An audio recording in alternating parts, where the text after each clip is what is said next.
Today I bring you a brand new story. It's just another normal day in Korea, people walking around minding their business. And that guy in the middle, no doubt that's our protagonist. Looking closely, he's actually kind of handsome. But seriously, if he keeps using his phone like that, his neck is going to turn into a boomerang. He was so distracted that he walked straight into someone. The guy cursed him out, totally deserved, and our hero apologized. Like a good boy. This is the sad, uneventful life of our dude. But while he was mentally complaining about how boring everything is, a loud, ridiculous noise shook the area and made everyone stop in their tracks before they could even figure out what was happening. Boom! A second explosion. A giant yellow lightning bolt hit the ground just a few steps away and deep-fried a bunch of people. Everyone froze in absolute fear. The blast sent cars flying like paper planes, and then, because things weren't bad enough, more lightning bolts started falling, but these weren't your regular lightning strikes. No, these things were basically mini meteors. People ran like their lives depended on it. Spoiler, they did what started as a weird event, turned into an all-out lightning apocalypse across the entire city. Just imagine the destruction of one lightning bolt. Now multiply that by 10,000. Our poor protagonist was just one of the thousands sprinting for dear life. A girl near him was also trying to escape, and he saw a chance to finally be useful in life. He yelled for her to follow him to safety, but turns out she had more luck. An ambulance came by and stopped to help her. Now she didn't have to run for her life anymore. Actually, she didn't have to run at all ever again. Our guy went back to running, crying partly from the trauma and partly because that was straight up terrifying. But fate wasn't done messing with him yet.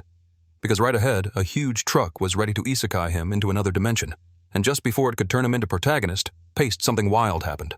A white flash blinded him and he got sucked into a portal. A lightning bolt, just like the ones from before, crashed down in a totally different place.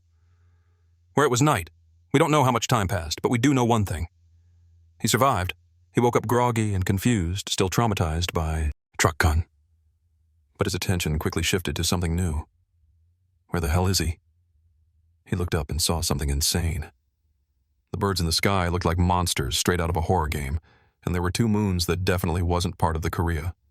He remembered that realization hit him harder than the lightning back in the city. And to make things worse, he was freezing, and not just hands and feet. I mean, freezing everywhere. One thing's clear this place. This is not Earth looking up. He becomes confused as there are several monsters surrounding the area. Confused. He asks himself what is going on, and moreover why he has no clothes on. Shortly after, the young man stands up, seeming surprised by something as he finds himself face to face with a giant bear. However, within seconds, he is attacked by a pack of wolves. Then the scene cuts to a doctor analyzing some data, saying that when he woke up, he was on a planet with two moons and a forest full of monsters, wondering how he managed to come back alive from such a place. However, the young man seemed to be apprehensive about something. A flashback of that bear being defeated appears. Then the wolves begin to devour the bear. The protagonist watching it all is desperate. Meanwhile, a white wolf is behind him. The boy suddenly notices the creature behind him. As a result, he starts running non-stop to survive. He gave it everything he had. At that moment, the system informs him that his constitution has increased to level 1. Seeing all of this, the protagonist is confused, but he trips over a rock starting to tumble downhill, falling off a cliff. However, the boy manages to grab onto some bushes, successfully staying alive. Wondering what that sound from earlier had been looking around, he is surprised as he finds a kind of fruit in front of him, mentioning that he is very hungry, and wondering if they are edible. But when he looks to the side, he notices some ants eating those fruits. So without any remorse, he starts eating them. But at the same moment, he hears a noise in the bushes, and a creature with a piercing gaze. It's him. Then a giant snake lunges at the boy, but within seconds it is devoured by a giant frog. The young man watching all of this still cannot believe what he is seeing. That place is completely insane. But in reality, maybe he is the one who has gone mad. Time passes, and it has now been 67 days since he arrived in that place. Moreover, that pack of wolves from earlier has been following him, and still hasn't given up. That's why the boy fears they might catch him off guard at any moment. Additionally, the forest has things far more dangerous than wolves, so he needs to find a safe place. Once again, time passes, and it has now been a year since he has been in that place. Looking up, the protagonist finds a giant banana, so he begins grabbing the big banana. The system alerts him that his strength has increased to level 1, and you can already see that the boy is quite ripped as a consequence of everything happening around him. The protagonist has been forced to adapt. However, a wolf pup keeps insisting on chasing him at all costs. That's why he got so used to it that he even missed it when it wasn't around. Meanwhile, something seemed to be falling on the boy's back. Looking up, he notices something. His expression quickly changes because he had encountered a giant gorilla charging directly at him. However, the young man manages to dodge the attack, breaking the branch he was holding onto, saying he should have better luck next time. As a result, the gorilla falls to the ground, but it was heading towards that wolf and ends up hitting it. Meanwhile, the protagonist was watching everything. Soon after, the gorilla gets back up, looking at the wolf that was apparently injured, beginning to charge at it. However, the protagonist was already advancing towards the gorilla, landing an attack on its eye, but that still wasn't enough. So the gorilla throws the boy. He collides with a tree quickly. The monster charges at him again. Irritated, the young man says that was a very stupid move on his part. The scene then cuts to the doctor asking if the protagonist had really done all of that. The boy replies that he couldn't keep running away from territorial fights, and that wouldn't solve anything, because no matter where he went, there would always be a ruler returning to the scene. The protagonist was about to be attacked by the gorilla. However, the wolf ends up appearing to protect the young man. The boy becomes unconscious while the pack attacks the gorilla. He truly thought it was his end, but the wolves didn't attack him while he was unconscious because they must have thought he saved the cub earlier, and that little one was the son of the Wolf King, leader of the Crimson Wolves. Time passes after that event, and those wolves were running towards that location alongside them. The protagonist, together with the wolves, was also running. Looking to the side, he notices that his friend was tired, so he picks him up and starts carrying him. Once again, time passes, and it's been 2 years since the boy had been there. That's why it seemed like they had accepted him into the pack. 3 years had passed since the young man was stranded, and he seemed to be developing his climbing skills.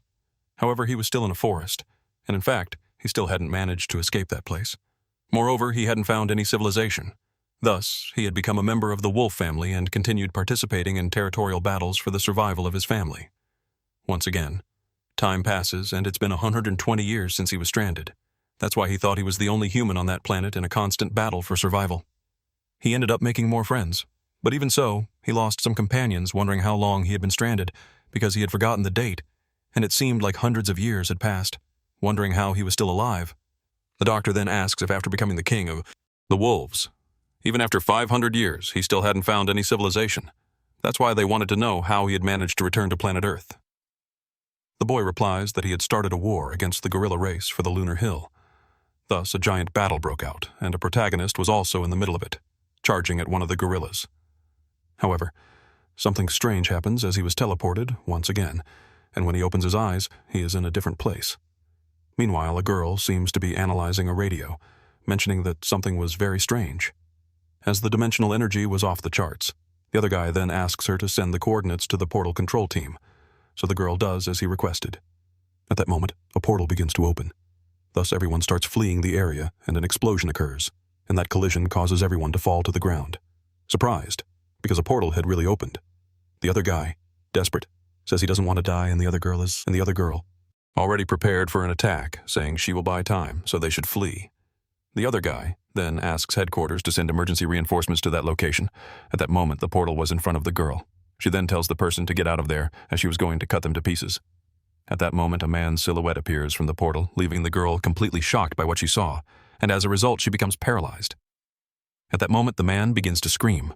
Then he comes out of the portal. At that moment, the girl approaches the protagonist, and the other guy is surprised, because it really was another person.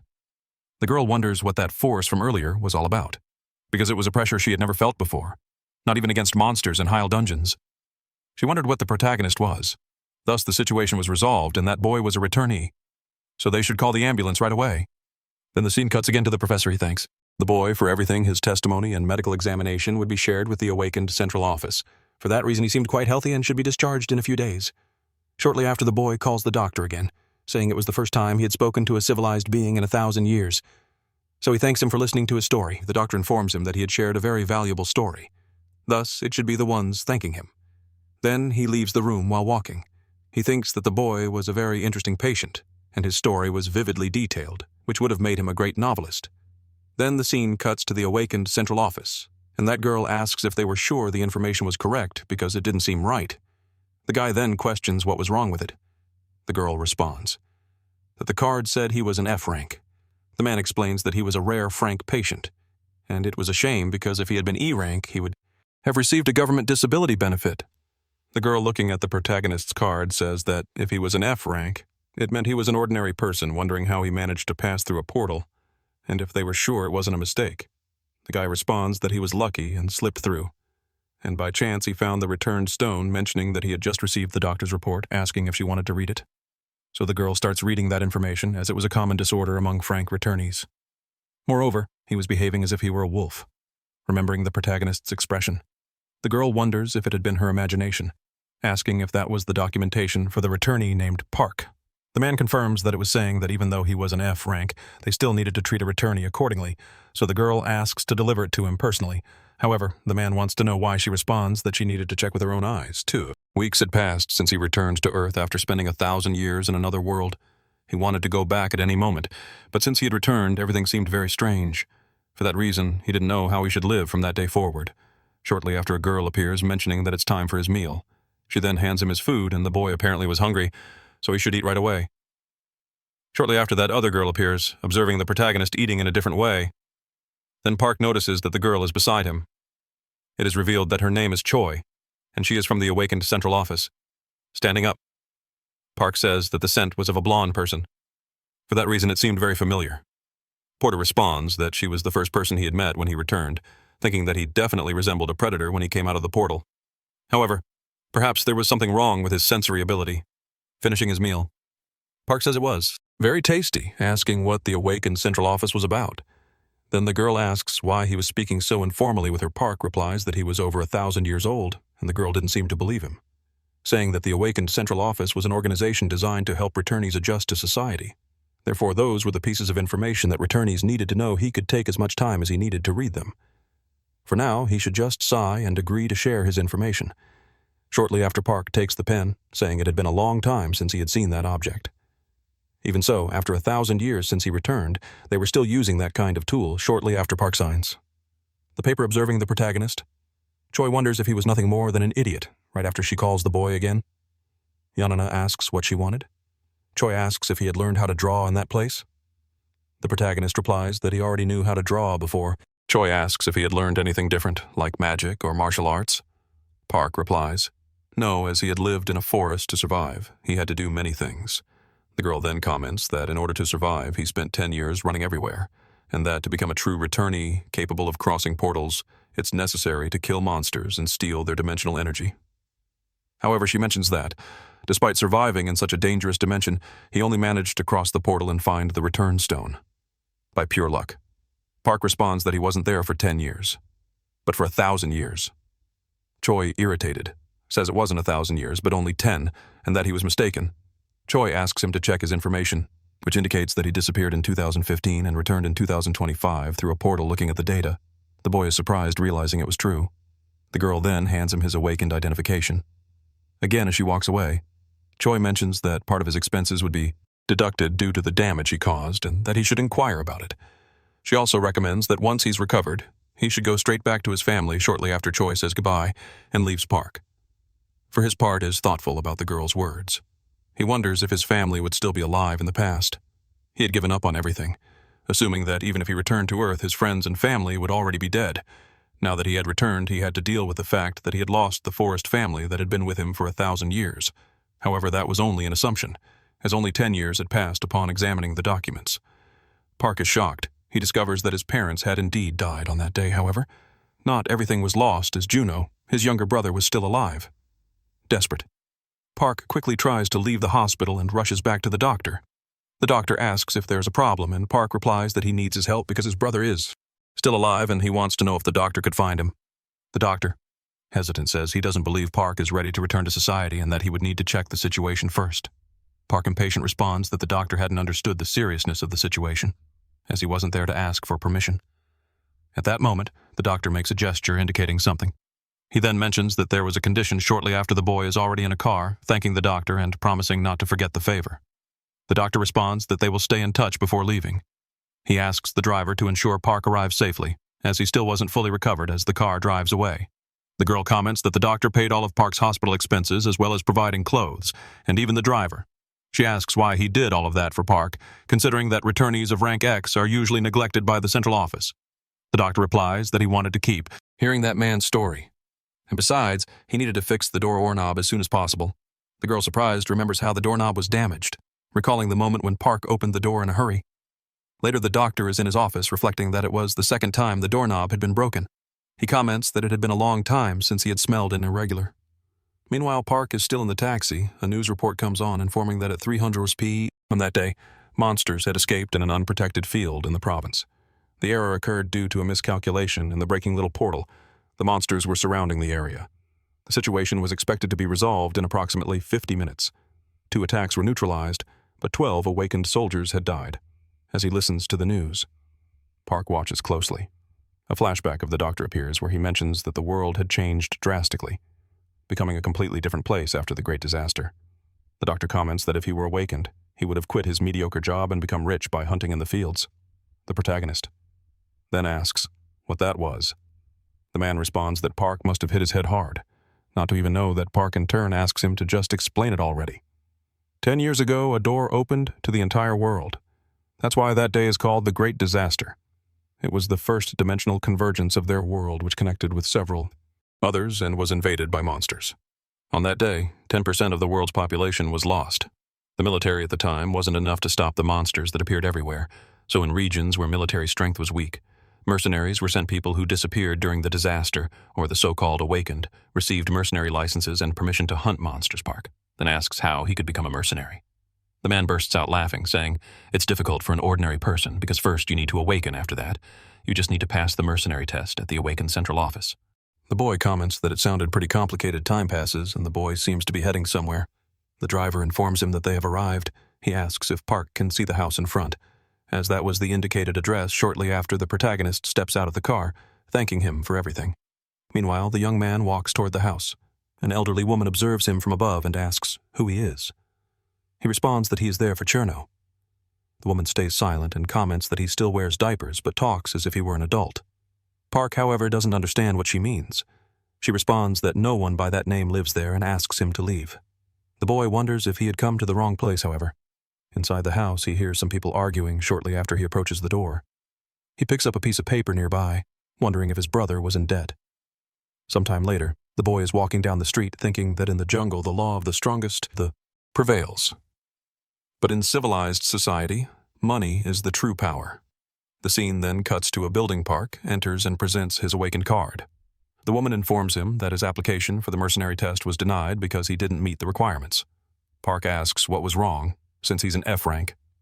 Awakened, the woman replies that he was classified as F rank, 4 points below the necessary level. The boy asks how that's possible, as he had crossed a portal 2 weeks ago. The woman explains that ordinary people die when they try to cross a portal. Their bodies split in half. She continues, saying she doesn't believe he really did it either way. He could attend the awakened school or earn points in field battles and should return when he becomes a true awakened. Leaving the place, Park thinks that the system is very confusing. However, he becomes curious about the Goblin Field in Suwon. The scene cuts to another location inside a taxi park, asks how far those walls stretch. The driver replies that they surround the entire city, and then he can see it on the map app.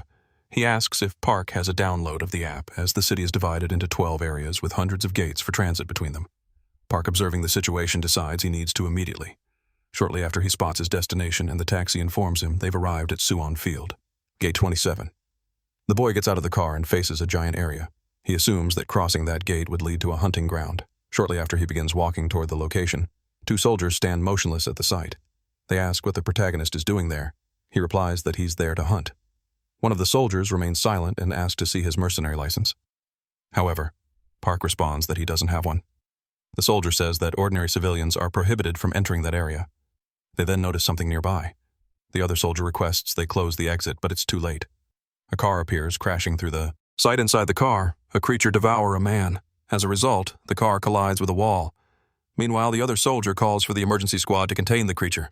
The soldiers surround the vehicle and assume combat positions. The creature exits the car. The soldiers give the order to fire and begin shooting at the monster multiple times. The creature appears to be defeated. The soldiers report that the situation has been resolved and that a monster that crossed the gate has been killed. The other soldier wonders where Park went. He wonders if Park had left the area. He probably ran away after seeing the monster. However, that wasn't the case. Meanwhile, the protagonist walks outside the area, mentioning that it was a field. But even so, he could feel everything. Moreover, he would have to buy a car for himself. The boy looks around, wondering if, except for the city of Seo, all the other cities were completely destroyed. For that reason, he couldn't believe it. Sometime later, night has fallen. Night has. Park mentions that the darkness felt very familiar. He starts walking among the ruins, saying it's time to hunt shortly after he falls to the ground, assuming that his body felt a bit heavy. Meanwhile, he observes some buildings. Then he begins to run quickly toward them. He successfully climbs them, reaching the top. At the top of a building, Park stood tall with the moon behind him, creating a scene that was nothing short of epic. But he wasn't there just to look cool. The protagonist closed his eyes and focused, activating his senses to figure out the best direction to take. He quickly turned his head to the side and decided to start there. He descended the building effortlessly. The grip on those shoes must be from another planet wandering through the empty streets. He approached a dark alley that looked suspicious. At the far end, a pack of goblins had cornered a defenseless dog ready to make it their dinner.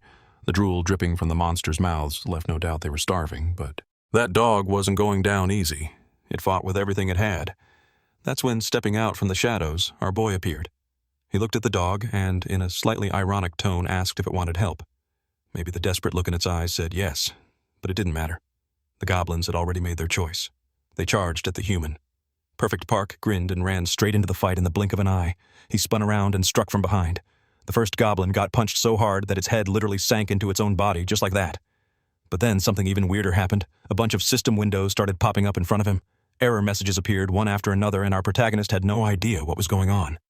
The screen seemed to be saying something went wrong while recognizing his actions while he tried to make sense of it all. The other goblins took advantage of the distraction and attacked. They were full of confidence, which was completely shattered when, one by one, they got their teeth knocked out with a single hit. Each total knockout. The last goblin, after watching the massacre of his buddies, tried to run in a panic. He climbed up the building, but he made a fatal mistake. He stopped at the top and looked back like he wanted to see the monster he had just faced. And he saw it. Park caught up to him, threw him off the edge, and the fall ended his life back on the ground. Another system window appeared, warning of an error when trying to display his class abilities that triggered a memory about 100 years ago when he was butt naked and running through a forest trying to survive. That's when he started earning status points. Could it be that even here on Earth, these system windows still work? And more importantly, do the errors have anything to do with his body being weaker? Ever since he returned to this world, suddenly a new window appeared titled Achievement Shop. Curious, Park decided to check it out. He had 7 points available and a few item options to buy. Nothing too flashy, but he picked a few and, like magic, the items appeared right in front of him before he could even taste the food. A sound caught his attention. It was the same dog from before, but this time it wasn't alone. A puppy stood by its side. Park approached slowly, placed his hand on the dog's body, and realized it was dying. The animal, trusting its instincts, felt it could finally rest, but Park wasn't ready to let go so easily. In silence, the dog seemed to plead, "Take care of my pup." How could he forget in the other world wolves were his family? Maybe fate was repeating itself. He pulled a snack from his pocket and offered it to the dog. Maybe it was hungrier than Park himself. After that, he stood up and walked toward the goblin corpses scattered on the ground. 7 in total. It was still night, but it wasn't until sunrise that he finished what he had started. He made a simple grave for the dog that had died protecting its pup, and he stayed there in silence, honoring that moment. Meanwhile, at the entrance of Area 27, traffic was chaos. Honking horns, stressed drivers trying to get through. But all that noise stopped when a figure approached carrying several dead goblins on his back. Even though they were lifeless, the sight of those monsters made the crowd step back. The protagonist sold the bodies and got over 10 grand for the loot. The most valuable item, the crystals inside each monster. That's the real prize, since he didn't have a bank account as named the payment. The came entirely in cash. Surprised by the amount, he started to wonder how much more he could earn if he began dungeon crawling and collecting more crystals elsewhere in the city. We see a truck parked near a convenience store. Inside, a man was chatting with an old friend while buying a chocolate bar for his kid back at the truck. The man looked cheerful. It had been a calm workday, and now all he wanted was to go home, but the peaceful vibe didn't last long on his way back. Someone suddenly called out his name, Park Jun-ho, and without warning he took a brutal punch that sent him straight to the ground, mentioning that it had been a long time, and that they were worried because he had said he would abandon his child and run away. The man looks and seems to recognize that person. Then the others start beating Jun-ho Park's brother, saying that he seemed better than the last time they saw him, asking how many times he thought they had come there. Shortly after, Jun-ho takes out some money and mentions that this was the payment he had received counting the bills. The man says that the monthly fee was 8,000 Brazilian real, and the accumulated interest was more than 6,000 Brazilian real. So there was still money missing, with tears in his eyes. Jun-ho apologizes, saying that if he couldn't get the money, they should wait 3 days, hitting him again. The man asks how much he thought 3 days of interest were, telling him to stop lying. At that moment, someone calls out for Jun-ho. The other man asks who that person was. Jun-ho is shocked to realize that his brother is still alive. Shortly after, Park approaches his brother and asks if he is Jan-ho. Then a flashback shows Jun-ho being bullied by other people immediately after the protagonist is seen watching the situation. Jun-ho begs his brother for help. However, Park seemed to completely ignore it, leaving Jan-ho alone in that situation and walking away. Thus, his brother was never much help in his life. The flashback shows news of unknown explosions spreading across the country.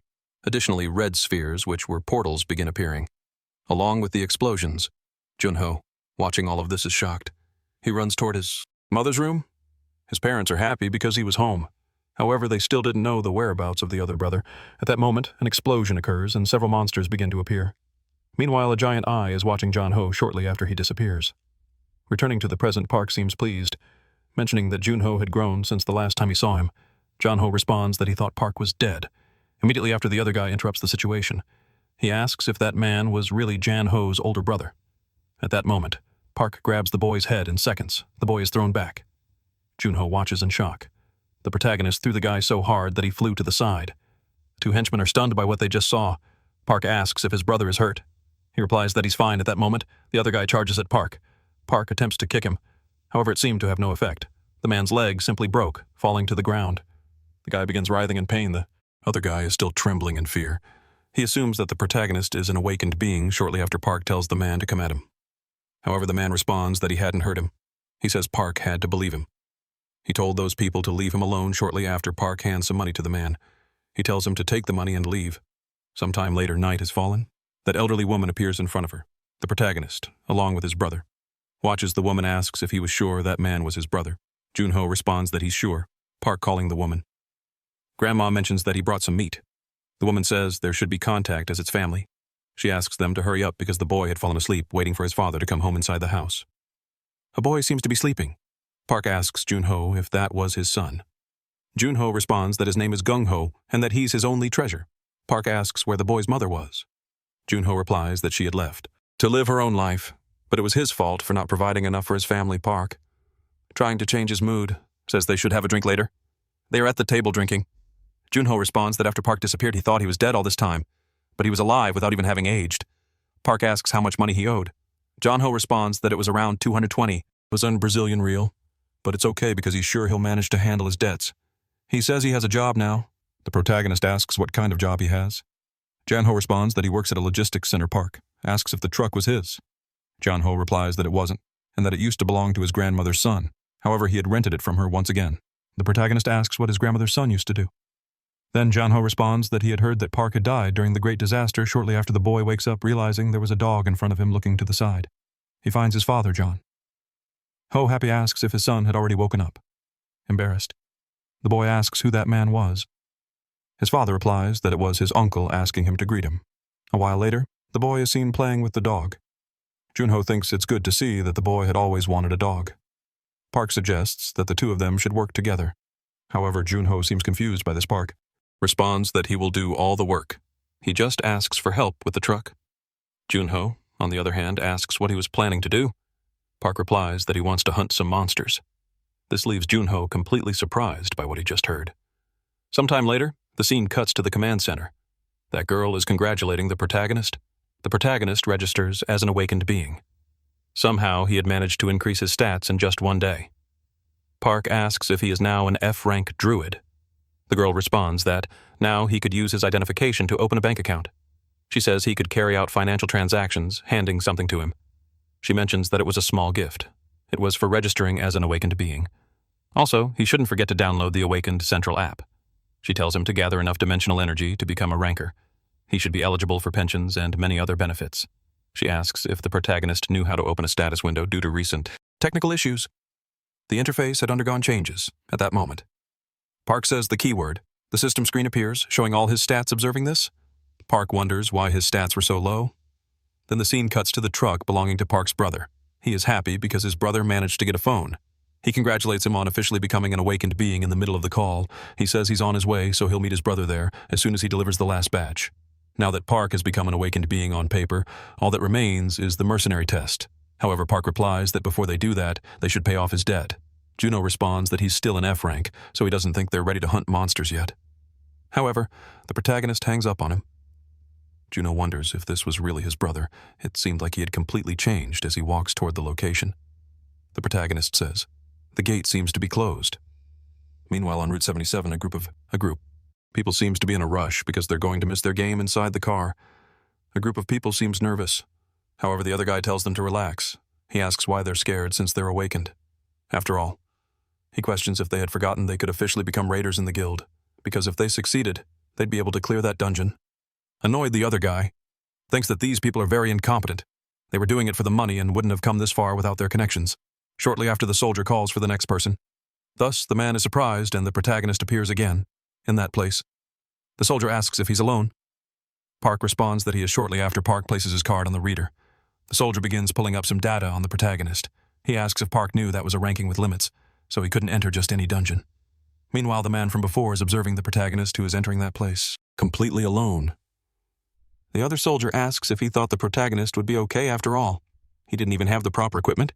However, the other guy tells him not to worry, because that was the guy who single-handedly dealt with 7 goblins at Gate 27. The other guy in the car, apparently jealous of the protagonist, wonders who he thought he was, wondering if he was going into the field like that. For that reason, he thought Park was crazy. The other soldier then apologizes for the delay, saying he was having some technical issues finishing the verification. The guy tells his friend to speed up because they're going to follow the protagonist's route. However, he becomes confused because the boy had simply disappeared in the middle of that tunnel. The other guy wonders where Park had gone, and the man thinks he might have encountered something very interesting. Meanwhile, the scene cuts to the forest, and Park seems to be running through the place shortly after he stops saying that. This must be the current state of his body, so it seemed like Park had become very weak. He needed to motivate himself to improve and start training again. Looking at something, he seemed surprised. He was hearing strange voices, and he guessed it could be the sound of a sword battle. A little further ahead, the boy noticed something, and he assumed that the sound was coming from that direction. Shortly after, the young man smiled, thinking that a fight between civilized beings rather than beasts could be a very good opportunity. For that reason, he couldn't afford to miss it. The scene then cuts to someone losing their arm. Above that battle, the protagonist coldly observes, and in the midst of the commotion, a group of people is being surrounded. Park, irritated, says that it seemed like it would take all day for them to start killing. Meanwhile, a man steps out of a car. He asks why it's taking so long to deal with those people. The soldier, observing the man, seems surprised, then irritated. The man tells them to deal with it at once. Another man says that person had a bounty of 200,000 Brazilian real on his head. Meanwhile, the protagonist is observing what the man is saying, surprised by the amount he could receive if he killed that person. The soldier watching that man seemed astonished. Thus, the group seemed ready to finish off those people. The man then affirms that his bounty is that amount, so they should try to catch him if they could. However, the group of didn't seem very confident. Wondering if even giving their all, they would be able to win at that moment, the man charges at the people. Within seconds, the protagonist appears, heading toward the other soldiers. The man watching Park becomes confused, and the other soldier wonders who that man was, who then begins walking toward the other soldier. The guy asks who he is. Park, on the other hand, asks if he really said the bounty on his head was that high. The man confirming it asks who the boy was, and Park responds that he was just someone who needed a lot of money. The man's subordinates wonder who this boy could be. Shortly after, the man starts laughing at the protagonist, mentioning that it seemed he wasn't part of the central office, so it would have been better for him to mind his own business. At that moment, the protagonist starts to feel something strange, wondering what was happening to his body. The man explains that Park had looked into his eyes for more than 5 seconds, which meant he would no longer be able to move. Shortly after, the man gives an order for his soldiers to charge at Park, who then point their swords at the boy. However, the protagonist is able to move again, leaving everyone completely shocked by what had just happened with a smile on his face. Park asks if that was magic, mentioning that it was very interesting. Then the man uses his binding ability again, immobilizing the protagonist once more, who says that it was expected, because he wasn't a small fly. He then draws his dagger, saying that the man should have thought twice before messing with him, but at that moment, Park strikes the man, who seems to have been injured by the attack. Park asks if he had any other tricks up his sleeve. He then punches the man, and a flurry of punches follows. The man is thrown back where he appears to have been. Defeated Park, for his part, says that it was all very boring. The other guy thinks that to deal with that man so easily, Park must be incredibly strong, and he wonders who the protagonist really was. Meanwhile, the group of soldiers continues watching the boy. Park asks if they still wanted to fight. The group responds that they didn't. Shortly after, the protagonist points to a place, telling them to go there, asking if anyone happened to have a rope. One of the men responds that he had one. The protagonist then asks what there was. However, the group responds that they didn't have a bounty because they had no choice, and were forced to work with that man, or they would be killed. So delivering that man would be enough to make him rich. With tears in his eyes, the man believed that his companions had betrayed him, abandoning him after he had helped them all this time. Park, for his part, asks if he had finally woken up. The group begins insulting the man, saying that he was just a piece of trash. The boy then asks if he wouldn't get anything for getting rid of those people. Then the other man mentions that they were lying, as they were all criminals too. Surely some of them must have bounties. However, the group responded that it wasn't true. They claimed they were really just useless vagabonds. Park, on the other hand, was called by the man, asking what the city's laws were that made him feel so unrestricted, because in that place, right there, the land was true freedom. So if he let him go, he would do whatever he could to make Park live like a king. But at that moment, the protagonist kicks the man again, telling him to be quiet. The man seemingly passed out. Park then asks if the man was saying that all those people had bounties on their heads. The man answers, since most of them were former criminals. Unhappy, the man thinks that it was his end. Park asks if there weren't too many to take with them, and the boy says they could leave them behind. The protagonist replies that it was time for everyone to take a nap. Sometime later, the scene cuts to a car driving down the road. Inside, the boy says they really needed his help, so they had to repay him somehow. However, the protagonist replies that they didn't need to do that. The other man then says that thanks to Park, they managed to leave that place alive. Park says that if they wanted to see it that way, they could do something for him. The group then begins to ask several questions, like what his special powers and abilities were. The man responds that his awakened ability was swordsmanship, and he learned to track by investigating through skill books. Park, surprised, realizes that one could learn magic through books. The man, also surprised, asks if Park really didn't know what a skill book was. Meanwhile, the protagonist thinks it would be better to learn 1 or 2 combat magic abilities, as they could probably be useful in the future. However, something surprises him because before him, a giant light is surrounding the area. He asks if that was a portal. The boy is surprised by the question, saying yes and mentioning that it was a level 1 dungeon, the lowest level, which is why they were planning to go there. Park says it's a pity because he might have been able to go to that place if he at least had a mercenary license. The man, shocked by what he heard, asks if Park really didn't have a license. Park replies that he really didn't have one. When a portal opens, a military first secures the area, and any monsters found in the fields are just small fry that somehow survive the attacks, and the experience one could gain in those low-level fields where level 1 dungeons are open and rank as E could even allow one to surpass that level. In other words, you should actually go to level 2. Dungeons! The man, still confused, wonders how this rookie who hadn't even gone to a level 1 dungeon managed to defeat that C-ranked man. Park, noticing the man staring at him, asks what he wanted. The man apologizes, asking if he could know what Park's rank was. Kim then informs him that it was Frank, leaving the man completely stunned by what he heard. Park then asks what favor he should request. The scene cuts to the portal from earlier. From it, a person seems to be emerging. That man from before is in the area. His group seems somewhat injured after entering the portal as a result of everything that happened during the battle. Another boy had lost his hand. For that reason, they quickly needed a doctor. The man, irritated, wonders if mercenary licenses were being handed out to anyone these days. The first thing he's going to do when he gets back to the guild is kick the person who chose those fools. However, the other boy asks him to calm down, saying he shouldn't be so hard on the rookie since he knows the guild's condition these days, even knowing all of this. The man is still very frustrated. He thinks that people with rich parents can easily enter that place and become awakened, and after that their parents hire mercenaries to carry them through the dungeons. Suddenly they're ready to join the guild and go on missions. However, it's the guild members who suffer for accepting those useless people. The guy, noticing his captain's irritation, asks if they shouldn't cool their heads. That's why they should have a drink. The man then asks how everything is going, as a level 1 dungeon was about to disappear. He asks if anything had happened, and a soldier responds that something big did, as someone had just delivered 10 looters to them, and among the captives there was a rank C who had certainly heard of him. The man asked if any high-ranking individual was supposed to visit them at the camps that day. However, the soldier replied, no, saying it was a rank F novice who didn't have a mercenary license and managed to capture that man in disbelief. The man asked how that happened. The soldier answered that he didn't know the details, but according to witnesses, the rank F had simply beaten that man up. The man was then surprised, guessing it might have been the person he had seen before in the tunnel. He asked where that rank F had gone. The soldier in turn replied that he had seen him heading toward the portals. Quickly, the man headed toward the portals again, thinking he had to witness that boy's ability with his own eyes, and if it was worth it, he might gain something valuable from that story. Soon after, the man ended up getting inside a truck. The other guy then asked what the problem was. The man asked if the boy who had captured the man earlier had just entered the portal. Meanwhile, the protagonist, along with his brother, was entering a portal, mentioning that this time it hadn't hurt at all, and the clothes seemed to be doing fine. Junior replied that items without dimensional energy couldn't pass through the portals, but as they had just seen, those clothes passed smoothly because they were made from materials found in the dungeons. Looking to the side, Park seemed confused, asking what that thing in front of him was.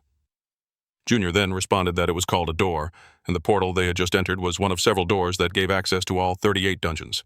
At the same moment, the two were surprised. Park asked why the door had disappeared. Then the man answered that it would reappear once they had finished the dungeon. The protagonist asked if they had to kill all the monsters. The boy responded that no, they only had to kill the strongest one. The boss, stretching our boy, replied that he would finish this quickly. However, Junior asked him to wait, but the protagonist didn't seem to have heard any of that, so he quickly jumped the man. Surprised, wondered who that man was, thinking he might be the guy from the rumors. With that level of power, he could very well break the record. Time for clearing a level 1 dungeon. However, he soon realized something because they didn't even have tracking abilities, so they wouldn't be able to find the door's location within the time limit because of that. If they got stuck there, they might disappear along with the portal. Then the scene cuts back to the man with the analyzer. The door the protagonist had entered had just closed. This made the man very angry with what he had heard. Then the scene cuts back to inside the protagonist's portal. Some monsters were wandering around that place. However, one of them was suddenly hit by something and thrown back. Park, observing everything, said they were carrying very interesting things, and he began extracting the stone inside them, mentioning that there was only 1 blood crystal after killing 3 of them. But still, what was most important at that moment was leveling up. Meanwhile, that guy was watching everything Park had done, wondering how many monsters he'd killed soon after the boy ended up using his tracking ability, finding the protagonist's location, and was checking his stats, mentioning that he could buy 2 abilities with 102 achievement points. Then he ended up buying a beast taming ability. At that moment, 2 monsters began charging toward him. Noticing this, he began immobilizing them and easily defeated them.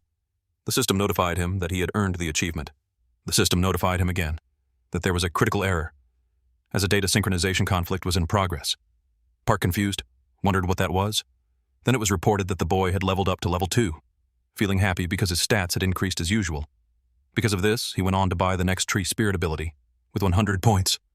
Then the system notified him that he had finally acquired the ability. The boy then asked to summon the tree spirit. A light began to surround the place, and a kind of green spirit started to appear. Park, surprised, thought it was him when he had seen it for the first time in the jungle. He thought it had been some kind of firefly, so he asked the tree spirit to search for the missing goblins, following the protagonist's orders. The spirit left, beginning to search for the missing monsters. Park said that the tree spirit transmitted the memories. It read from the vegetation and trees into his mind. However, it was still a bit slow, and he wondered if it was because his level was still low. At that moment, he started to analyze his status window, along with his abilities. He then noticed that he had 2 abilities, one for searching and the other for tracking. Because of this, he decided to buy both, to keep improving. Immediately, he placed his hand on the ground. He began using his searching ability, stating that it was a reference point. Then he used his tracking ability, receiving the information that the goblins were already dead. However, he was surprised. Looking to the side, he assumed that it wasn't just an ordinary goblin. At that moment, he rushed toward that place, astonished by what he saw. The boy from earlier was being attacked by a different monster. Park, on the other hand, asked what he was doing. Then he smiled, happy that the protagonist had returned the young man. Then asked if he hadn't said he would hunt alone. However, the young man replied that in fact he was the one being hunted. Then he begged the protagonist for help. Immediately, the protagonist rushed toward the creature, managing to block the attack quickly. He recovered his stance, but within seconds, Park struck again, throwing the creature against a rock. As a result, the monster was completely covered in blood. However, there was no time to think, as Park was already above him. Thus, he managed to finish the monster, and the system notified that he had leveled up.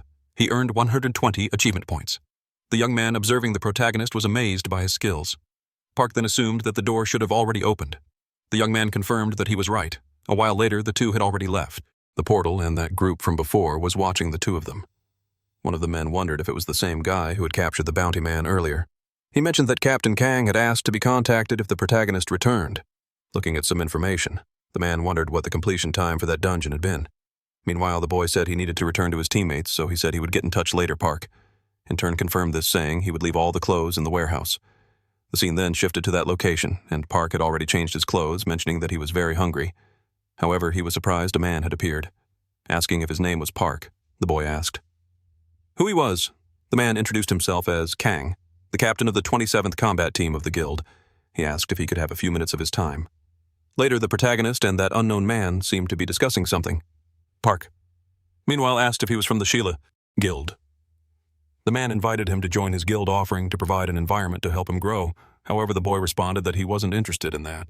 The man, irritated, asked what was wrong with the kid, as he was refusing to join a guild without even thinking about it.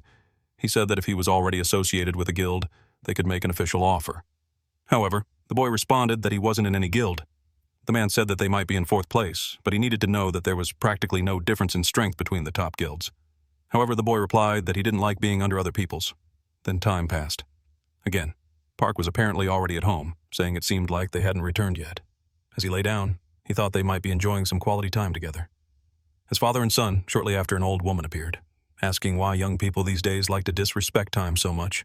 The protagonist then replied that she should sit down, too, as the weather was perfect for a nap. However, the woman replied that she was hanging up clothes and didn't have time for that, seeing his grandmother doing all of that by herself. The boy ended up helping her. Then the grandmother asked if he was really Junho's older brother. The protagonist answered that he was. Soon after, the woman mentioned that it was a pleasant surprise as Benjamin was at their house, but Park responded that it wasn't true. It was the opposite. The woman replied that with all those strange monsters appearing out of nowhere and causing havoc, she thought looking younger wasn't something to be surprised about. She said she had heard it had been 10 years since he had seen his brother because of that. She wondered if he would take care of himself and not break his family's heart again. Hearing what the woman said, Park smiled. He asked her not to worry, saying he wouldn't die so easily. Soon after, the boy's brother, along with his son, appeared. They greeted the protagonist. Then Park handed a piece of paper to the man, who looked confused and asked what it was. Park explained that it was the money he owed and he should use it to surround his life. He told him to pay his debt quickly so they could have dinner together. Emotional. His brother asked how he could repay such a favor. However, Park told him not to get too sentimental and that he should just go with tears in his eyes. The man left Park, then called out to his brother again. He asked if he had enough money to buy food and drinks on his way back. The man replied that he did, and he would return before they even noticed. Park stayed on the terrace, taking care of his nephew. At that moment, a system screen appeared, indicating that the target was following him, and that he should name it Park. Wondered what he should call the dog. The child suggested it should be named Baku. Hearing that name, Park replied that it didn't sound too bad. From that moment on, the dog would be called Baku. Time passed, the child lying down said he was very hungry and wondered why his father hadn't arrived yet. Noticing his brother's truck, Park assumed that his brother had already arrived, so he decided to go, welcome him shortly after the child, along with the protagonist, headed toward the truck. However, the man appeared covered in blood and collapsed on the ground. Park, seeing this, wondered why it happened. Sometime later, the scene shifted to a building at night. Meanwhile, a group of people inside the building seemed to be playing a card game. One man asked if the fight should start that week. Another man replied, yes, saying that he'd seen all the online communities were betting on the man named Miho. The man asked if there was any news from Horizon, as last time they went there. It lost a lot of money at that moment. Someone was banging loudly on the door, irritated the man. Asked what the noise was. Then the other men stood up to see what the commotion was. At that moment, the door burst open and a silhouette of a man appeared completely covered in blood. Immediately, someone grabbed the head of the man, dragging him out of the door. The men watching the situation wondered why it happened. Then a piercing gaze was directed at the door, and from that point, chaos erupted. The group, shocked, couldn't understand what was happening. Within seconds, a cabinet and a weapon were thrown in their direction. A commotion broke out. Several people were thrown around the boss. Watching it all was surprised, as the protagonist had taken down everyone in a matter of seconds. Another man asked if he knew who that person was. The man replied that he seemed to be awakened. At that moment, the protagonist threw a table at the man immediately after he climbed on top of it, asking if his name was Kim. Irritated the man. Said that was indeed his name, demanding to know who the protagonist was. The boy replied that someone wanted to settle Park Jong-ho's debt. The man said he must be insane, asking if he called himself awakened after beating up honest, hard-working people. He told him not to think he would get away with it. At that moment, the man received a slap to the face. Park asked what that had to do with it and why he slapped him, just because he wanted to pay off his debt. He said all he should have done with his brother was take the money and leave. He asked why he had crossed the line and done that to his own brother as he received the slaps. The man begged to be left alone. Park in turn asked if he wanted to settle the debt or get beaten until he died. Without even thinking, the man said he would settle everything at once. A while later, the entire group was kneeling before Park, saying that from that moment on, their client, John Rodham, would no longer have any obligations to them and all his debts would be paid Park, then replied that if they ever saw them again, they should consider themselves dead.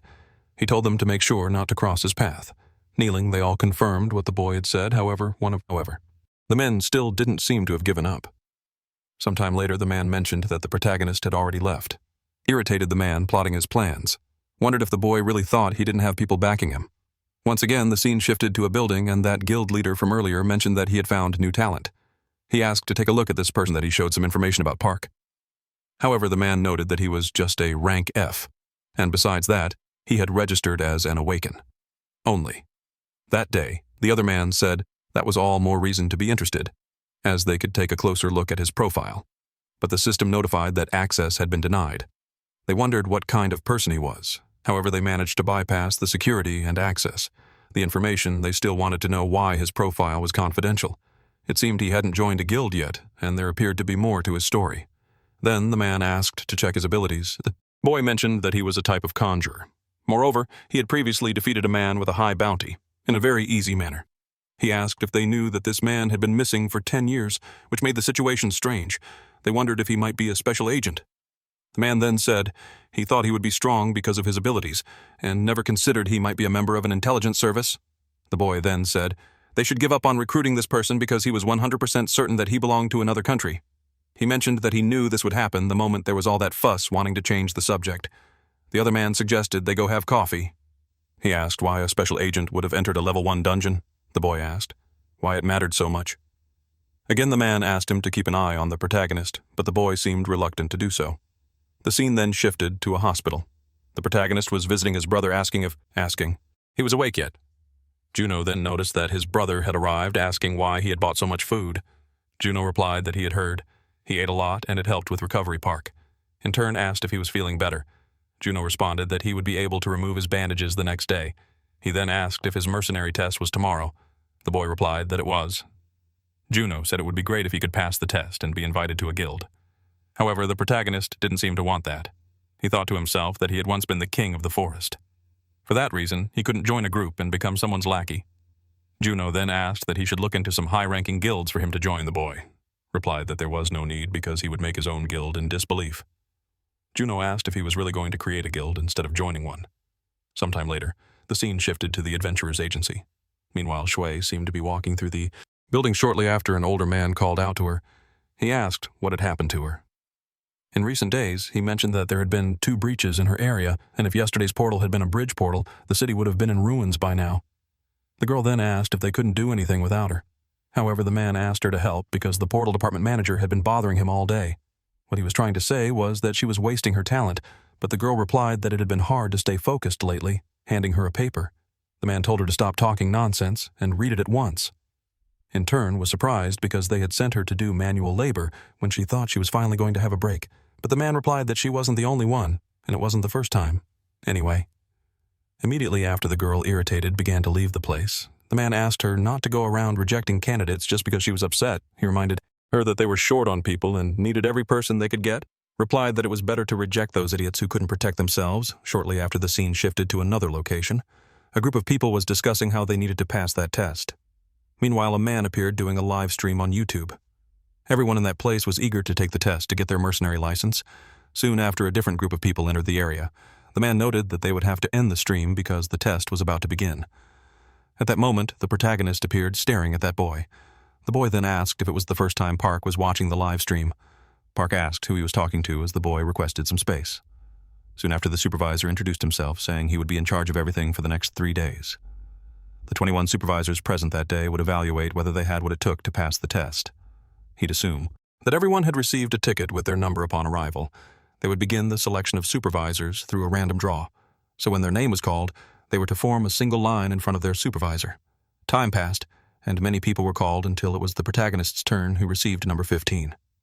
However, he was surprised by something. His supervisor would be that blonde girl from before, observing her. He mentioned it had been a long time since he had seen her. The boy recognized her immediately, and the man asked them to head to their respective waiting rooms and rest until further announcements were made. Meanwhile, the boy who had been streaming earlier was heading to the location, bragging to his viewers that it would be tough to pass the test. However, he seemed like he would leave. The next day, it was then revealed that the streamer from earlier was also in the room, where the protagonist was looking to the side. He noticed the boy asking why he looked so sad when he had been so excited earlier looking at the protagonist. He realized it was the same guy from before, asking if he ever heard about that blonde girl's craziness, because there was a reason everyone called her a witch. That girl was the type to eliminate someone just because she was having a bad day. Park, in turn, asked why it was the supervisor's fault and not the fault of those who weren't prepared, irritated. The boy thought that Park had just ignored his words, knowing from the start he was useless, asking if he cared to show respect to his seniors. However, the protagonist replied that if he had a problem, he should solve it like real men with a fight. The boy then asked if he thought he was easy prey. Quickly, Park responded that he did. Irritated, the boy said he was going crazy and told Park to follow him. Meanwhile, Choi had arrived at the location. However, she noticed that no one was there. Annoyed, she wondered where everyone had gone. The scene then cut to a ring arena, and the Protagonist, along with the boy, was preparing for a fight.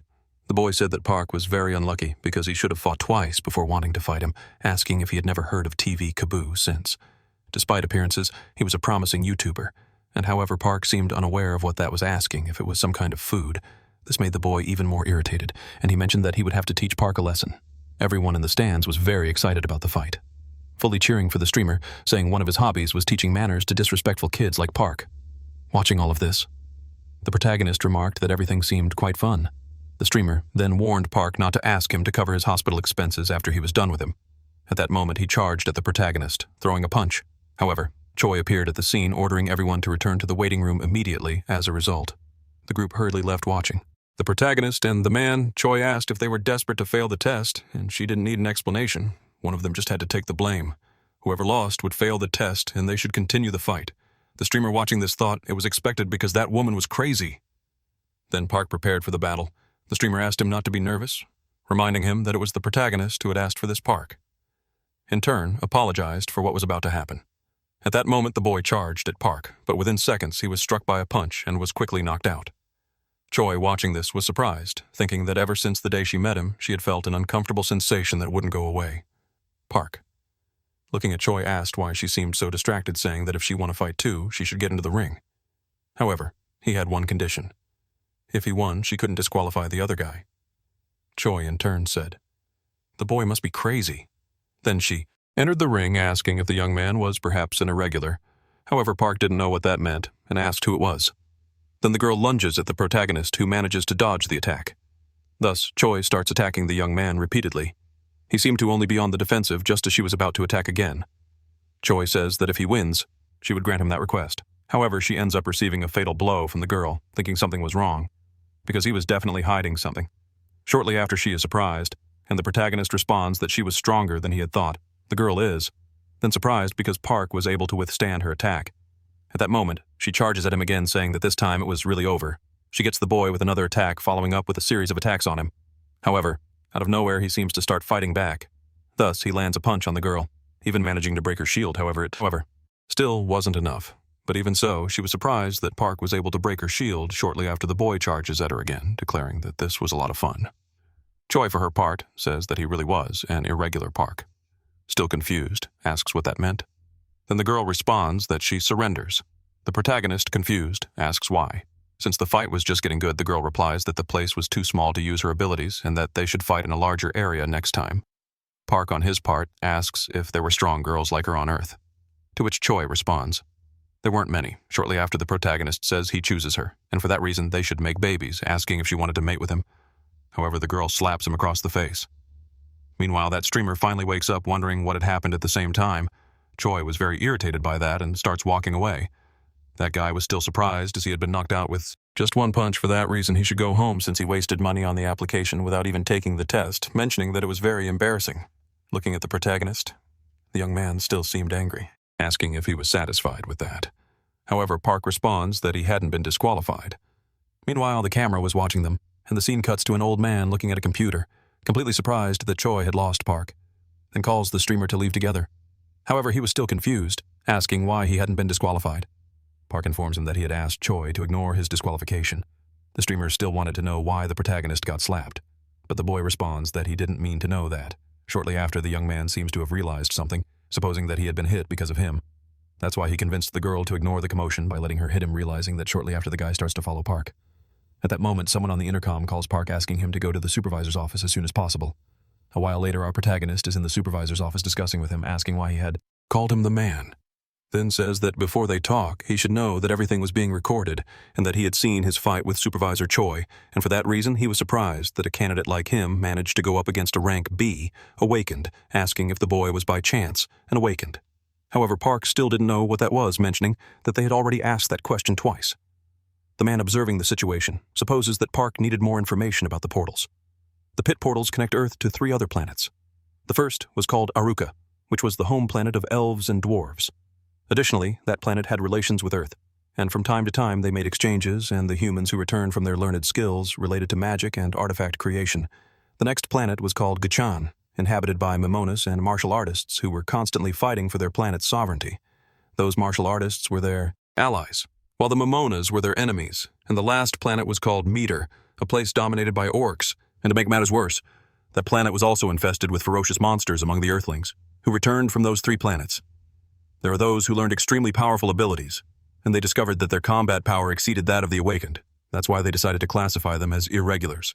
Hearing the whole story, Park says it was too complicated, but he was sure that the place where he had been wasn't any of those 3 planets. The supervisor on his part is confused by what he heard, wondering if by chance he was a dungeon returnee, questioning which planet the boy had returned from. Park says that he had already told the previous doctor that he had lived with wolves for over 1,000 years. A while later, the protagonist had finished telling his story. The supervisor then thanks him for sharing so he could return to his waiting room shortly after the protagonist leaves the room. However, the supervisor says that the story was too absurd to be true. At that moment, a man appears in the room introducing himself, saying that he heard he had been called. Then the boss asks if he could take over as the supervisor of room 15. The man asks if that wasn't the area Captain Choi was in charge of confirming. It was the man informs him that she had fled, but the details didn't matter, and he wanted him to monitor candidate Park and then provide a detailed report on him when his test was over. Meanwhile, the protagonist was already in that room with all the candidates waiting for the test to begin. Shortly after, everyone alongside their captains was lined up, and that man from earlier really took over as the supervisor of room 15. The streamer observing this asks if Choi had been fired by chance. Then the man introduces himself, saying his name was Sang, and that he was in charge of supervising Team 15. The minimum requirement for that day's physical test was 9 seconds and a 100-meter dash, and an hour to complete the triangle shortly after the test had already begun, and several people were being disqualified quickly. The girl then says that for a healer, there should be an easier test. Sang asks if she thought the monsters would go easy on her just because she was a healer. Thus the man calls the next candidate Han, is then introduced, saying that 9 seconds was too easy, saying that he would see the protagonist in the next round. Then Sang gives the signal and Han starts running. The supervisor says that it took a total of 8 seconds, and for that reason he passed the test. Then the next candidate is called and the protagonist is preparing. Meanwhile, from Han is cheering for the boy. And when the race starts, Park begins to run in a matter of seconds. Everyone around is completely astonished by what they had seen shortly after the director receives a call from someone saying it was Sergeant Kim, mentioning that the result of candidate Park Soo's physical test had just come out, and that it was quite surprising. Back at the test, there were some reporters taking pictures and recording Park because he was quite impressive at the same time. Another person receives a call, and the girl says she is Miso from the association and the director of the returnee center. The supervisor on the call says he will send some videos of Park, and for that reason, she needed to watch them. Watching those videos, the girl seemed surprised. The other guy mentions that Major Young had the ability to detect lies, so they could say that the protagonist had told the truth. In that interview, Miso, on the other hand, still didn't believe that the doctor's report was true to that limit. The boy was probably an irregular, so he had to be at least stronger than a rank B for that reason. If his story was true, it meant that Park Soo-ho might return from a 4th planet shortly after Miso asks him to make sure no reporters appear at the training grounds. Again, however, that guy seemed surprised, mentioning that it was already too late because the protagonist had already appeared in the news. At that moment, Miso asks to remove all those articles immediately. Then the scene cuts to several photographers taking some pictures of someone. Meanwhile, the protagonist alongside Han was walking down the street. Miso, for her part, thinks that it meant Park somehow managed to maintain his physical status, despite passing through a portal without protective equipment, wondering if by chance he was given an F ranking due to his lack of dimensional energy. In any case, if he really had returned from a 4th planet, South Korea might gain an advantage regarding the development of the unknown 4th planet. Meanwhile, several reporters were trying to enter a certain location above. There many participants from the test were eating. Meanwhile, Park, along with Han, was eating as well. Han, surprised, thinks that not just anyone could knock him out on the first try. Noticing Han staring at him, Park asks what's wrong and if he had finished eating already. Han responds that it was nothing, asking if the boy was thirsty, as he would get water for him, thinking that just by watching the builder eat one could tell that he was on a completely different level. For that reason, he was sure that Park would be a big deal in the future. Shortly after, time passes and Park seems to be about to sleep. Han says that seeing how those lockers were empty, he imagined that the rest of the people had failed the test for that reason. They were going to be in a lot of trouble. Park asks why he thought that the guy responds that the next part of the test involved incursions and dungeons, so teams with more members had an easier time while those with fewer struggled. However, Park tells him not to worry about that, as they didn't need more people hearing what the boy said. Han is surprised, thinking he was very good. However, the situation was different, as dungeons had many unpredictable factors, so he thought it would be easier to have more people with different abilities. Park says he had already told him not to worry, and more importantly, asks what he was doing with his phone. When he saw him for the first time, the boy then responds that he was streaming on YouTube, asking if by chance Park didn't know about it, asking if he lived in a cave. The protagonist responds, yes, as it was. pretty much like that taking out his phone. Han says that it was called YouTube. Thus, he begins to show him all the features it had. Shortly after, Park says that he was really a good person. A while later, the two had already left the house, and the boy thinks that his partner had everything it took to become the next YouTube star. Moreover, he was quite a stud and had a perfect body, which is why he even appeared in the headlines for breaking a world record. For that reason, if Park demonstrated combat power in dungeon incursions, it would probably be just a matter of time before he caught the attention of all the guilds. Then Park responds that he really liked the boy, asking him to join his clan. Han, surprised, asks if by chance he was planning to create his own clan, and if he wasn't interested in joining a guild. However, the young man responds that he didn't want that. Han, for his part, wondered what would happen if he made a video about the clan's creation and went on dungeon incursions with the best candidate from the year's mercenary test. Shortly after, the scene cuts to the boy falling to the ground. Boxing was the only thing that helped him endure that rotten childhood he had. Despite continuing to fail, he managed to get professional license. Even so, he would lose hope. But great disasters shatter all of his hopes and dreams, and they say hope is the last thing to die, which is why he ended up becoming a YouTuber back in the present. Han thinks that this was what he had been looking for, as he couldn't believe such an opportunity was right in front of him, saying he was willing to do anything for the protagonist Park. Please, says he's starting to like him more so he should about the stream, with tears on his face. The guy says he wouldn't go back on his word, Park, for his part. Asks why he suddenly started crying, and Han replies that it was nothing, asking if he knew that he needed at least 3 members for a clan to be officially created. However, Park still didn't seem to know that. Shortly after, an unknown man enters the room. Han then asks why that monk was in that place. Then the man introduces himself, saying his name was Miyuki Jin, and that he was assigned to Team 15.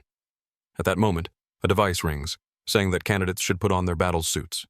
They were to meet in the 3rd-floor conference room within 30 minutes. Park, along with Han, watches in surprise, wondering if they really wanted them to put on those suits at such an hour of the night.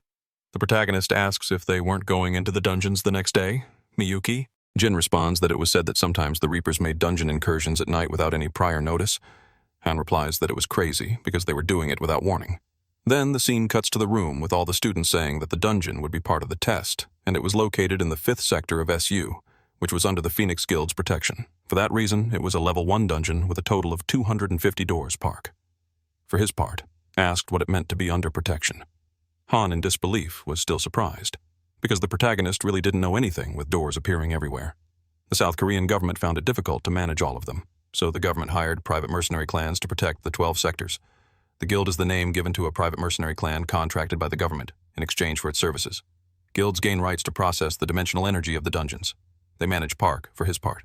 Asks if it was basically a tax-free zone where they could hunt, and Han responds that it was pretty much like that. The boy thinks he just wanted to form a clan because he missed hunting with his pack. However, now he could even get his own land. Han replies that it was great to have his own dungeon because that way he wouldn't have to pay to use it. Park replies that the goal of his clan was to become a guild.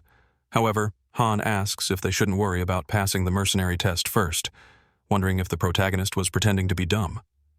Shortly after, that guy says that this was an image of the portal's location in Sector 5, and that dungeon had only 15 days left before it broke. It was a labyrinth-type dungeon which had the lowest difficulty level and the fewest monsters of all the dungeons. It was a shame they wouldn't be able to obtain much dimensional energy since the monsters there were extremely weak anyway. That was all the man had to say about the dungeon's explanation. Han wonders what that was about, because the monsters might not be their biggest problem. If they weren't careful, they could end up getting stuck in the labyrinth for that reason. If they at least had a tracking ability, half of their problems could be solved.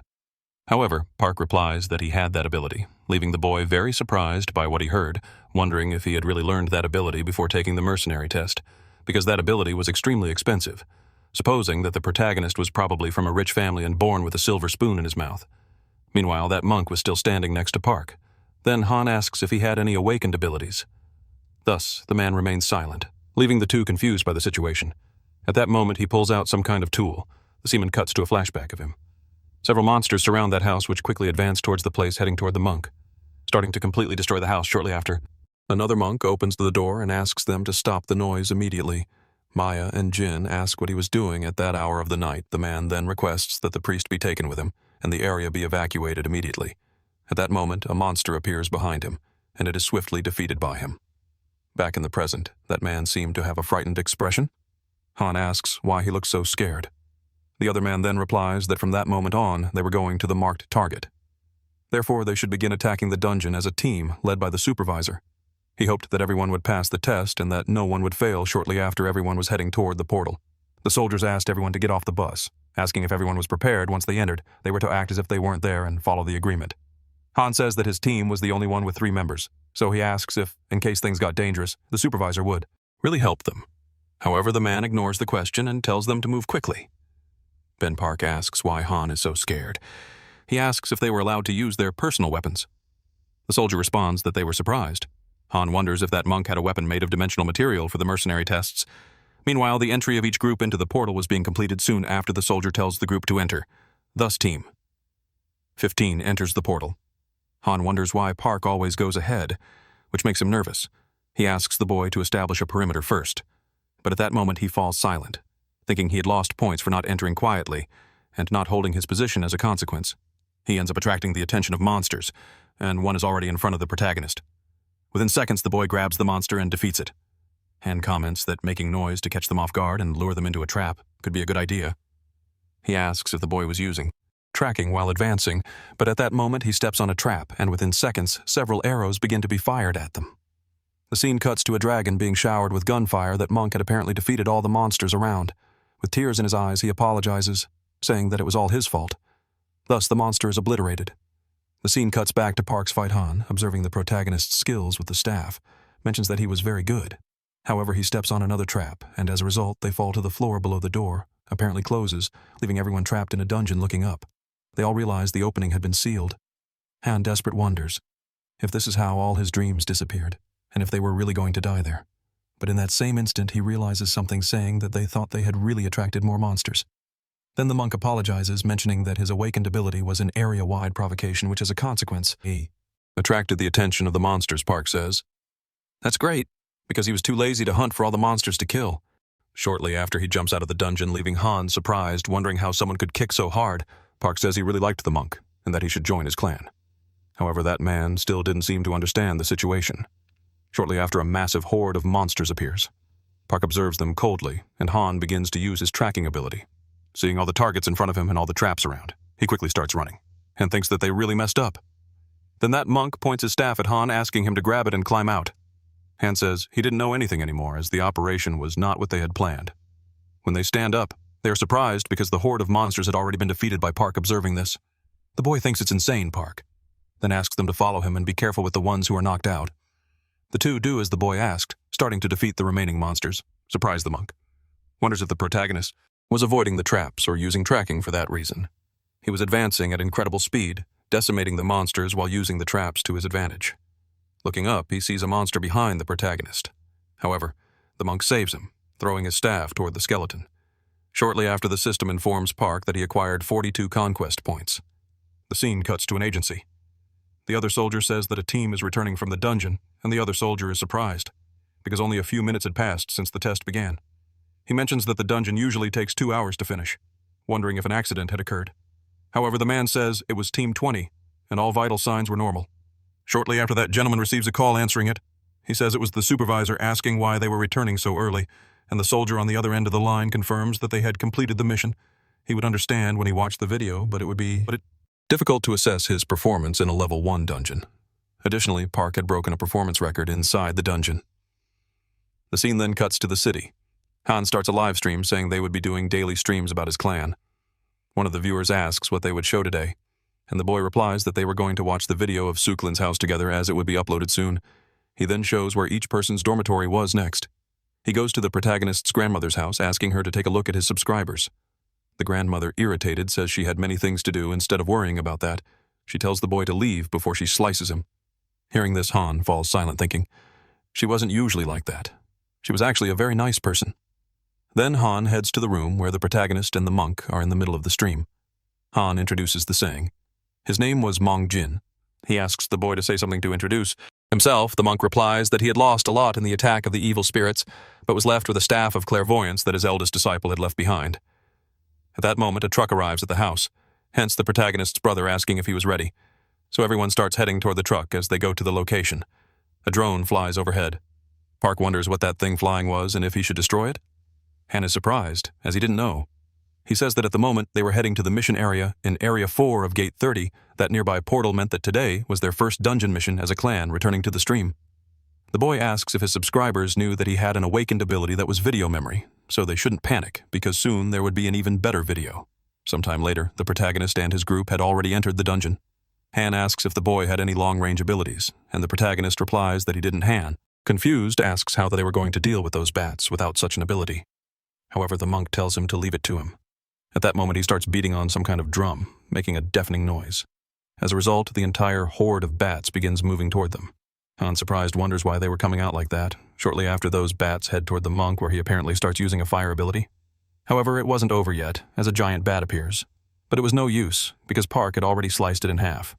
Thus, the mission seemed to be complete. Park mentions that the gate had opened, so they should hurry, observing all the madness that had happened. The viewers seemed quite in disbelief. Then the scene cuts to Misra's office, who apparently wasn't believing what she was seeing. The other guy says that with the thirst those people had in Area 4, the three of them were capable of finishing even 20 dungeons a day. Moreover, they were completely decimating all the Level 1 dungeons. Taking out his phone, he observes that streamer's channel from earlier, Misra, says that she had done a lot to keep the protagonist out of the news.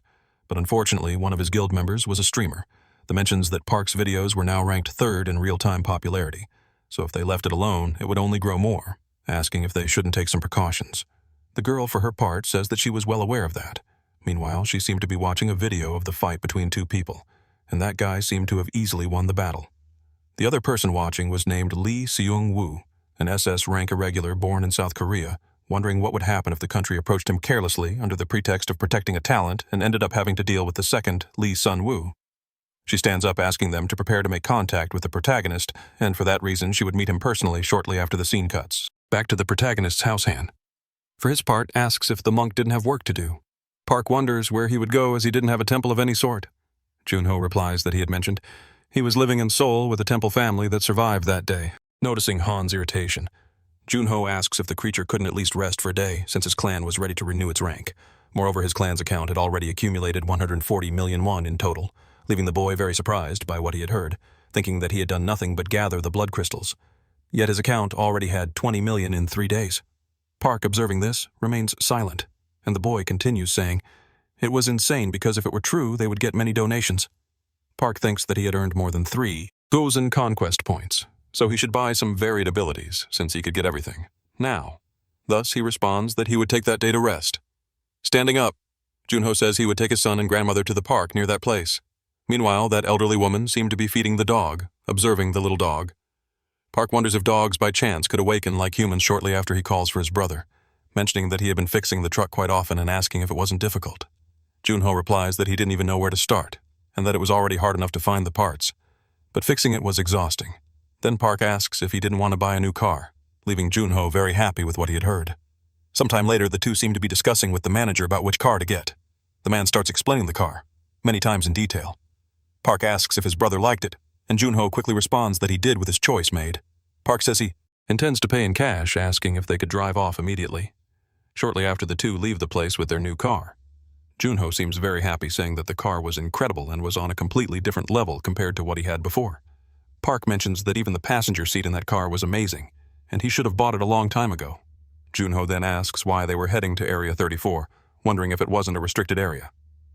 The protagonist questions if he had mentioned that he couldn't awaken because he didn't have the money, and for that reason, they were going to awaken that day. Shortly after, a scene cuts to the two arriving at the predetermined location. Looking around, there were several destroyed houses. Meanwhile, Junho didn't seem confident about the situation, and the other dog appeared to be on high alert. Park asks if the dog could also sense that smell, because that odor was definitely from a goblin. Junho replies that he wasn't feeling comfortable, and asks if they could leave shortly after Park steps out of the car, saying he would be back soon, so they should wait with the dog, and he quickly jumps away from the place. Junho didn't seem very pleased with that. Shortly after, the scene cuts to another location. A group of people appeared to be watching the video of the protagonist with his group. The other man says that he was very popular on YouTube, saying that he was an irregular, which is why his combat level was immeasurable. Then the other man says that if he was at that level, he was useless to even hire an assassin. However, even so, they couldn't just leave him alone. The other guy then asks for a list of guilds in Area 4 that had frequent sponsorships. Thus he remembers the name, but there was another person who was better suited for the situation, asking to contact him and offering as much money as necessary for the job. Sometime later, the scene cuts again while it's raining in the city. That elderly woman from earlier While walking, thinks she should do the laundry shortly after a car pulls up beside her, and a group of people gets out asking if the woman's name was Sukcha, saying they were from the returnees department. They ask if they could meet with Park. Hearing what the girl said, the woman remains silent. Then once again, the scene cuts to Junho's car. In the middle of that rain, he mentions that he couldn't see anything. Wondering what the protagonist could be doing at that moment. The dogs seem to be on high alert. Within seconds, a goblin appears. However, it is easily defeated by someone, and Park shows up shortly after the two step out of the car. More monsters begin to appear. Park then hands a dagger to his brother, asking him to follow while he kills them desperate. The boy asks him to wait a moment. Park, for his part, asks why Junho was hesitating. Junho then questions if it was really necessary for him to awaken. Park responds that he couldn't survive if he remained weak, which is why he had to kill them quickly. Soon after, another goblin appears, rushing straight toward the dog Park, then tells the dog to bite the goblin. The leaps at the goblin, starting to bite the monster's arm. However, it still wasn't enough. Park says that it's because the dog is too young, so if the goblin isn't weakened, the dog will likely die. Thus, Junho should go help him, ordering his brother to kill the goblin. However, Junho still seemed reluctant to do it. Meanwhile, the dog was on the verge of being devoured, but Junho suddenly changes his mind and rushes at the monster. He manages to stab it, saving the dog's life. But it still wasn't enough, and Park tells him to continue. Junho then begins a series of attacks again. Everything was done, and his hand was covered in ketchup. Like blood, completely desperate at what he was witnessing. Park tells him to pick up the knife again, but Junho replies that he really couldn't do it. Park responds that if he didn't kill, he would likely die. Once again, the dogs seem to be on high alert.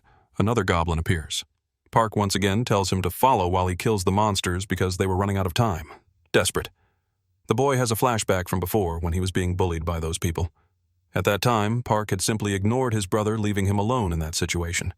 However, now things had changed, and Park was doing everything he could to help him. Seeing all of this, Junho's facial expression changes. He seems to accept everything with open arms. He then picks up the dagger again, saying it was true, because he had always been like this. He then charges at the monster, easily attacking it, telling it to shut up and just die. He then splits its face in half, starting a series of attacks while the monster was on the ground shortly after everything was done, and the ketchup-like blood was running in the rain. Junho, for his part, seemed to have changed a lot, because now, instead of being afraid, he had a terrifying look in his eyes at that moment. Another goblin appears. However, Junho notices it managing to block the monster's attack. Both of them fall to the ground, but Junho still manages to finish off the monster. He quickly gets up, thinking that the feeling he was having was very good. Meanwhile, Park was standing on top of a building, watching his brother, surprised that the name Junho had been given was Butcher, mentioning that his brother was evolving and that it was really cute Park. Then asks if his brother had worked part-time at a slaughterhouse with a threatening look. Junho replies, no. Park then calls for his brother, who with a threatening gaze begins to approach the protagonist on top of the building. Where Park was, several monster bodies were lined up. The boy says he was going to take a rest there. The scene then cuts to the Awakened Association. Junho, alongside his brother, was completely covered in ketchup, like blood. The other woman, surprised, wonders what had happened. Park, for his part, replies that he had just awakened. The woman then asks him to take a bath at least and be re-examined to check for any kind of disease. Afterward, he could go to the dimensional energy measurement room on the 3rd floor as they climb the stairs. Junho asks what the woman had said about the meter Park, responds that it was a machine that measures dimensional energy and the number needs to be higher than 100 to be registered as an F-rank awakened. He mentions that he got a 96, which is why he failed. However, Junho didn't understand why he had passed, as it didn't make any sense inside. The room, the doctor asks Junho to lie down on the machine. Looking up, he notices some kind of energy orb above, then the number 101 appears as his rating. The doctor says he can get up, asking him to proceed to the ability manifestation room. He then asks if Park would also be doing it shortly after the boy lies down on the machine, and when he looks up, the system alerts that something was observing and recording his information at that moment. As a reflex, he opens his eyes where the number 189 appears in front of him, leaving Park shocked by what he saw. The woman mentions that his dimensional energy had grown rapidly. Just as the rumor said, Park then asks if the machine was really giving the right data, questioning who had built it. The girl responds that she was sure it was the scientists who had created the machine.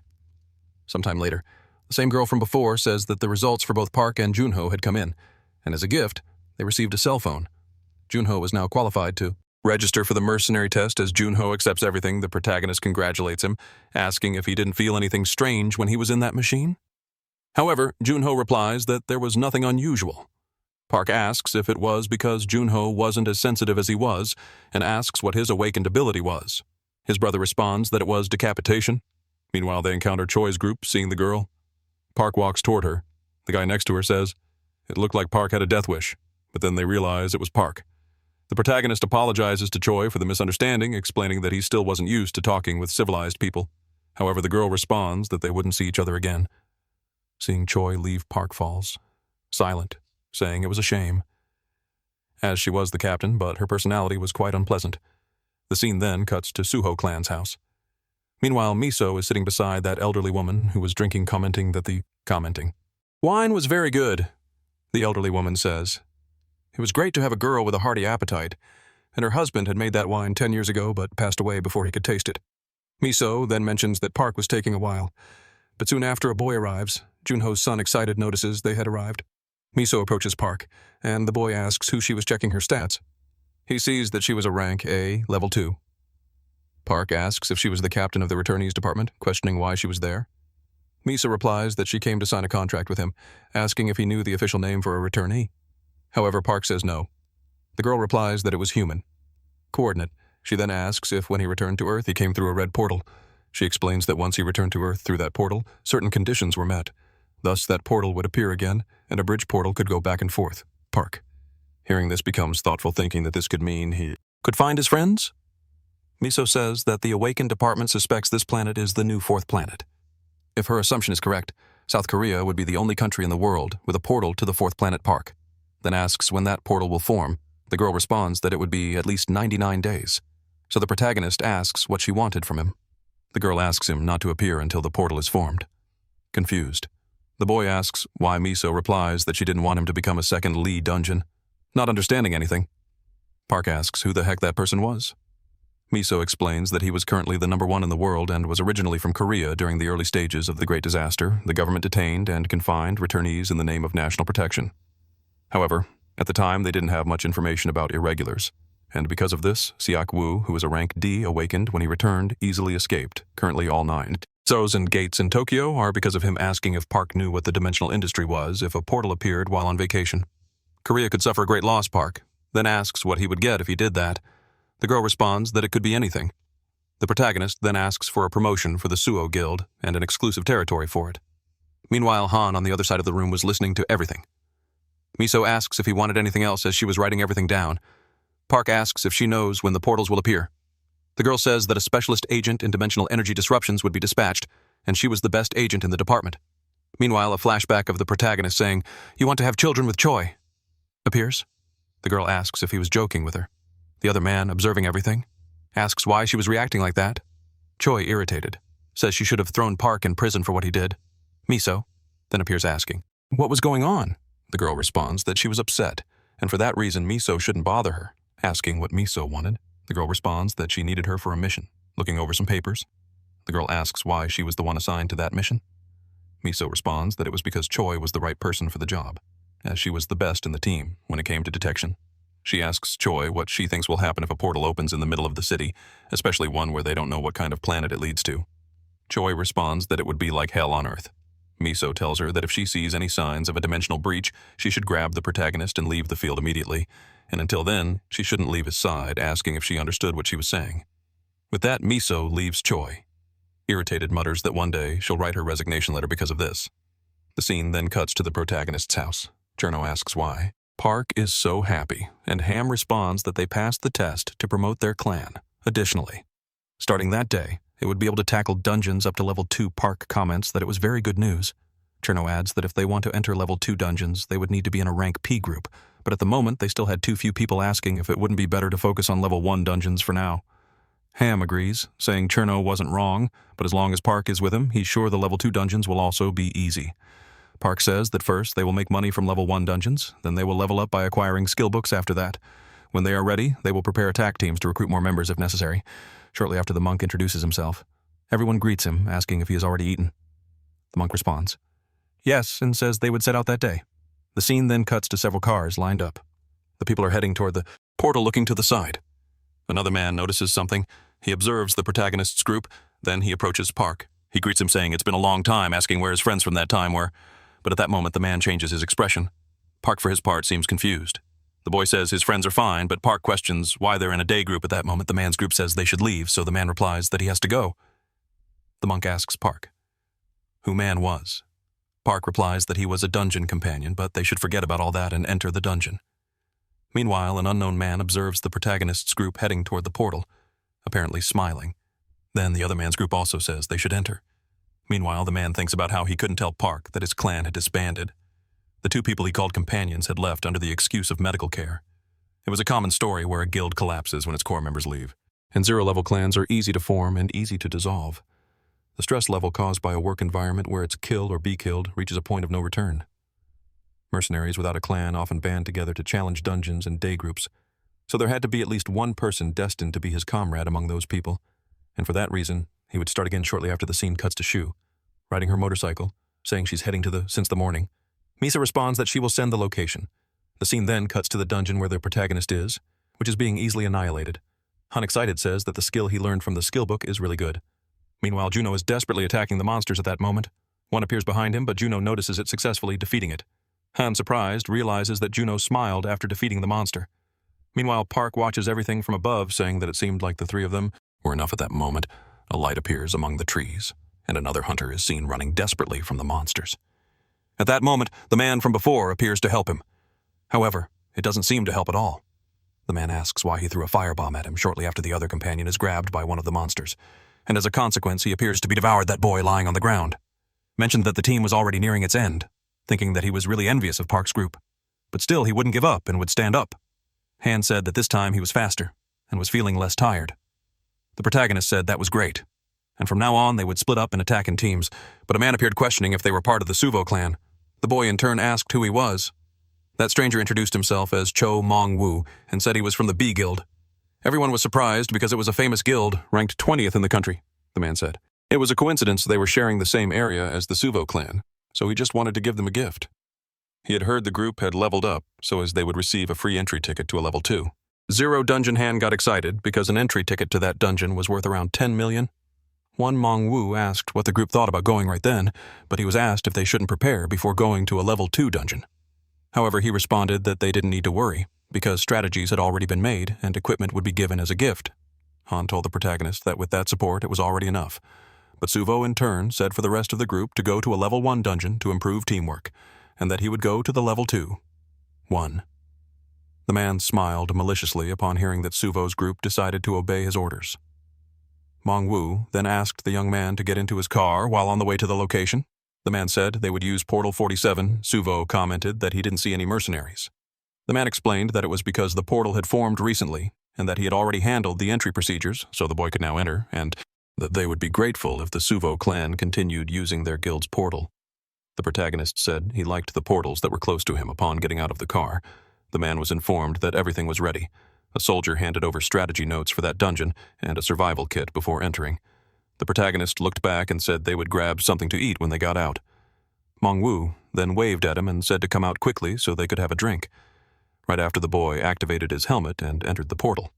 After that, a motorcyclist approached upon parking. She took off her helmet and asked if Suvo had entered. The man replied yes and asked who she was. Chloe ran toward the portal and said she was a member of the Suvo clan and would also enter the man. Smiled after hearing that Mong-woo told a guy that it would cost 2 billion per head, and the guy asked why it was so expensive, since it wasn't even murder. The man then replied that it wasn't difficult to manipulate them. But there was a high risk because the boy was very famous. That woman entered the portal earlier. She had met with the protagonist's group and asked where he was. Her friends then explained, making the girl drive quickly to catch up with the young man. She told Miso that he was heading to a different portal and that she was chasing after them. The woman then told Choi to enter the portal with him because she wanted her to confirm and report his abilities with her own eyes. The girl then said there wasn't much to see in a level 2 dungeon, and she wasn't even dressed appropriately for that. Miso mentioned that she already had the bracelet on. The girl replied that she liked those clothes. The woman said she would give a double bonus for property destruction. Choi asked if it was really necessary to go that far. Miso asked if she didn't think it was important to catch Suho while driving. The girl said the woman had told her she already had the contract, and in turn she replied that guarantees were a basic thing back in the present. Choi was entering the portal on the other side. Suho commented that the atmosphere was different there right after he noticed someone was coming through the portal, and Choi appeared asking him to close his eyes because her clothes had disappeared during a trip. But quickly she put on her bracelet and a new outfit appeared. The girl commented that she should have asked for a triple bonus. Then she realized that the young man had witnessed the whole situation. The woman got upset because she had asked the boy not to look nervous. Suho said he liked the bracelet and asked if it had an inventory function. But the girl ignored the question and asked how long he had been watching. Suho remembered that in past situations she had also seen him without clothes, so now they were even. Then the boy asked why she had come all the way there. Choi responded that she was there to be his guardian. Suho commented that he thought they would send someone competent annoyed. The girl said she was the most qualified. The boy in turn said, "She didn't seem like it." Choi said, "She had only come that way because she was in a hurry. The protagonist said she could stay, but she wasn't to touch his prey." The girl reassured him, saying she had only come to see how good he was. Then the girl remarked that it seemed like they had already come to receive them. Looking ahead, they came across a large creature. Choi said, the boy was lucky to face the dungeon boss right off the bat. Suho in turn said, there were 4 bosses after that statement. The girl was confused. Then 3 more things were approaching. The girl said that could be possible because level 2 dungeons weren't like that. The protagonist replied that this wasn't a level 2 dungeon and asked if the girl hadn't noticed when passing through the portal. Choi replied that she hadn't noticed because of the bracelet's barrier while advancing toward the monster Suho told her not to interfere. Regardless, a massive explosion occurred next. The girl wondered what kind of speed that was. The protagonist headbutted one of the orcs, sending it flying away. After that, the boy grabbed the axe the monster was carrying and chopped off its head. The second orc appeared, but Suho threw the weapon at the creature's head while fleeing from the third monster. He held onto a vine, making the orc lose sight of him while it was distracted. The boy advanced over the creature outside the dungeon. Mangu was on a call, saying they could already be paid, because even if they were shrank, it was impossible to escape. Meanwhile, the boy struck the monster on the head, leaving the girl astonished at what she was seeing. The last orc was approaching. Suho smiled and asked why he should care about the dungeon level, when all he had to do was kill them all. The boy dodged the creature's attack and landed a precise kick on it with a repulsion from the kick. The orc was impaled by a tree branch, earning the boy 32 conquest points. The protagonist said, the place was a gold mine. Then he told Choi not to just stand there and help collect the blood crystals. The girl thought that even being an irregular, he barely had the experience, points on Frank, but she didn't see even a hint of hesitation in the way he hunted and killed, and then she wondered if he was some kind of psychopath. Then she uttered the word search while collecting the items. The boy commented that even the blood crystals were big, but Choi said that now wasn't the time to be doing that. Suho, in turn, asked why the girl explained that even though he had killed 4 orcs, the gate hadn't opened yet and the only thing in the bag was rocks. The protagonist then said he could at least use them to store blood crystals. Choi said that the dungeon was at least level 4 and it would be hard for them to get out alive, even by combining their forces. Then the boy realized that Mimu had lied and had made him enter a level 4 dungeon for free. After that, he shouted, saying he was going to buy something really cool for the man. When he got out of there, Choi concluded that the boy was truly an idiot. Right after a 5th orc charged toward the girl and she tried to defend herself, but remembered that she wasn't, carrying her sword because she had left it on her motorcycle. Luckily, Suho managed to save her and said she could relax because he was strong, although he used to be stronger. Then, Choi sensed a presence, followed by loud noises. The girl decided to use her clairvoyance and saw several creatures approaching Choi, then said it was an orc squad and that they were surrounded along with a war chief. Suho said that even though the monk mansion wasn't there, the prey kept coming. All the orcs advanced, mounted on wolves, making the protagonist surprised by it, and he told the girl not to touch them because they were all his. Choi activated her shield to protect herself. Meanwhile, the boy continued cutting off the orcs' heads. Then the girl used her inventory to retrieve her sword, using it to cut one of the monsters. But still, she would have preferred to have her blade Suho appeared, telling her not to touch his prey, and continued cutting off the orcs' heads. However, right after he was struck by one of the creature's clubs, it was the orc warrior chief's.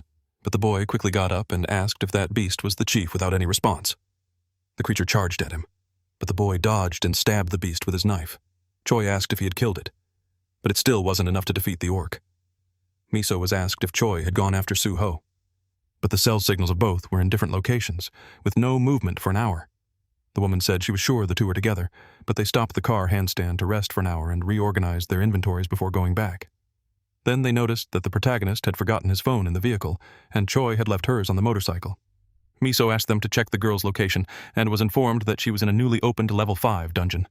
The woman wondered why they were there and asked was in charge of managing the DGB guild portal to call her immediately inside the dungeon. The protagonist was thrown, and the orcs kept advancing. Suho said that now things were getting tough. He quickly stood up and immobilized one of the creatures, grabbing its axes and threw them at the orcs right after they started shooting arrows, and Choi managed to dodge them, but she ended up tripping the monsters, took advantage of the opening to try to attack the girl, but she used her defensive bomb blowing up the creatures. Suho saved the girl from being hit by the orc chief, taking her away. Choi asked what he was doing, and the protagonist in turn replied that they needed to run. The girl said there were orcs everywhere, and the protagonist in turn pointed to a place that was empty. Choi said they couldn't go there because it was a cliff, and that's exactly why the boy wanted them to go there. Then Suo carried her in his arms, asking her to hold on tight after that. They jumped off the cliff. Meanwhile, those monsters were still chasing them. Thus, Park managed to land on the ground, and those monsters all seemed to have been knocked out. Choi, on the other hand, was surprised because she was still alive right after Park left. A jigad threw the girl to the ground, saying he had almost died. Choi was still in disbelief at what Park had done, and looking up, she was surprised as they had fallen from such a height, yet they were still alive. Then the scene cut to a cave, and Park, along with the girl, was inside it, asking the boy what his plan was, to which he replied that if he killed just 4 more orc warriors, he could level up, and after that, they would attack again. Choi responded that leveling up increases the limit, and it wasn't as if you get stronger from it, but Park said that for him, it was like removing his restrictions, stating that he got stronger every time he leveled up. Sometime later, the scene cut to 2 ambulances speeding toward a location. Thus, the portal where the protagonist was had been completely surrounded, and a reporter was there broadcasting the whole thing. Meanwhile, Han, along with his group, was in despair. The news reported that the suspect came and claimed that Park's Suho, along with Choi, had entered voluntarily, but after his lies were detected, the guy from the army headquarters confessed to his crimes. Thus, the reporters around asked that guy to say something questioning. What the protagonist's final words were. The man, watching everything, thought it was very annoying, as he hadn't expected that woman named Choi to be from the department, while the attention was being redirected to the safe return Park was presumed to be a returnee from a 4th planet, right after the scene cut to Miso, asking what the director was doing since he needed to go after those people. However, the director responded that the person who had done that had already been caught, and the head of Driving Loan had fled, but they had placed a bounty on his head. Miso said that was just cutting the tail of the operation, as it was a level 5 dungeon, asking if he really thought that was done by just one person. The director asked if she wanted them to investigate a level 5 guild just because of that, and if Park and Choi would come back to life if they did. However, Miso responded that it was already enough to warrant an investigation. The man replied that Park was supposedly just a returnee from a 4th planet, and therefore he might only be a returnee from a dungeon, not a new planet. The reporter, continuing to speak, said that recently the number of crimes connected to criminal organizations had increased, and because of that, there had been criticism of the urgent need to punish the dungeon management by the guilds. The director said they were now spreading the press release around to pressure the guild, so if they could go there, it might improve everything. With tears on her face, the woman said that she was the one who had sent Choi to that place. The director asked if she thought he felt nothing about the situation, but at that moment there was nothing he could do. Still, those words weren't enough, and the girl remained deeply guilty about it. The scene then cut back to the dungeon where Park was an orc, was walking there, and was suddenly surprised to encounter an unknown creature. Immediately it tried to grab it, but the creature dodged and started running towards it. It tried to launch a series of attacks, but nothing worked in seconds. Someone appeared above the orc, who was quickly finished off by this person, and the system notified that they had gained 32 conquest points. Park pleased, and he now only needed 3 more points to level up. Meanwhile, Choi was using her clairvoyance ability and found another orc, mentioning it was approximately 100 meters ahead in seconds. The protagonist leaped and quickly appeared behind that monster. However, the creature noticed the boy, and the girl tried to warn him that it was a trap, but it was too late because Park had already fallen into it and collapsed to the ground, apparently injured right after the orc seemed to signal something, and as a result, several monsters appeared surrounding the girl, who quickly approached the protagonist, urging him to get up soon after the boy woke up, realizing they were surrounded by many monsters. He was very surprised because he had indeed fallen into a trap, wondering why it was happening this way, and his senses were becoming blurry, unable to muster any strength in his body. But still, he couldn't give up, as he had been through much worse than that. Then the girl threw some bombs at the monster, which resulted in eliminating many of them, taking advantage of the opportunity. The protagonist got up and grabbed his dagger, managing to finish off a few more, thinking he just needed 1 more monster to finish and level up. However, shortly after, he was fatally struck by another monster. Meanwhile, Cho was lying down, observing everything, mentioning that the orc was really fat, right after Park was thrown towards another monster, and as a result, both of them fell, and Park's axe was knocked from his hand, where it ended up falling onto the monster's head. The system notified that 1075 conquest points had been accumulated, asking if he wanted to unlock the beast transformation ability. Park, watching this, remained silent, and meanwhile the giant orc was heading towards Cho, who said she didn't even have the strength to stand the scene, then cut to the protagonist's clan house, where an old lady called the dog to go eat, mentioning that it had been 2 days since they'd had any news of the two. Once again, the scene cut back to Cho's battle against that orc right after Park activated his beast transformation and returned to his home. The dog seemed a little different, as a kind of energy sphere was surrounding its entire body. In disbelief, the old lady asked what that was. Then the scene cut back to the protagonist. A kind of black aura was surrounding his body, apparently changing his form. He had even grown some claws, completely changing his human appearance, right? After Cho was hit by that monster, seemingly drained of all strength to fight, however, the protagonist now, in wolf form, appeared before the orc. He quickly grabbed his head. Cho, in turn, was surprised, wondering if by any chance that was a werewolf. At that moment, Park in wolf form began unleashing a series of attacks on the monster. He even bit its neck, and the system notified him that he had gained 45 conquest points. Thus, the battle seemed to be over. Cho, still surprised, was watching the protagonist asking if he was really Park Suo. Then the boy just barked a few times, apparently confirming that it was true. Surprised, the girl asked if he was a dog or a wolf. Once again, the scene cut to the reporters, stating that it had been the third day since those people had gone missing. There had been no news of them since they entered the dungeon. A reporter then asked the director to tell the viewers what dungeon it was. The director replied that it was a level 5 dungeon known as Orc Castle. It was a dungeon where it was recommended to take at least a group of 30 members of rank B or higher. The scene then shifted back to the dog, which was still surrounded by that kind of energy sphere. The old lady was still in disbelief, wondering what kind of thing that was. At the same time, the scene cut to Choi, who was apparently surprised. Park had indeed returned to his human form, saying that he could fuse with the beast he had tamed. Looking to the side, Choi noticed the girl questioning what she was doing. They should collect as much loot as they could to roast and eat later. However, she responded that it was all useless because that place would be their grave. But Park still didn't understand what she was talking about the girl. Then replied that even with the orc war chief dead, the door still hadn't opened. She asked what he thought that meant, and said they could probably be trapped there forever. Park then asked if she was saying that it wasn't. The chief. Choi replied, yes, mentioning yes, that there was a stronger monster there. Park asked, what kind of monster could make Choi think she would die before even seeing it? Then the girl began to tell the story from 3 years ago. At that time, when they had just risen to rank B, the department had sent a team of 20 fighters with 10 rank A mercenaries on a mission in the level 5 dungeon. Then a flashback appeared, and an unknown man was looking at Choi, asking if her ankles were okay. The girl replied, not to worry about that, saying she was much better now. Right after the scene cut to several orcs advancing towards the group, the man told them to maintain the formation as they advanced to the central tower. Thus, the others began eliminating the orcs in front of them. The man kept giving orders so they could continue advancing, but at that moment, he was killed right after Choi fell to the ground, and the orcs began heading toward her as she was paralyzed, unable to move out of fear.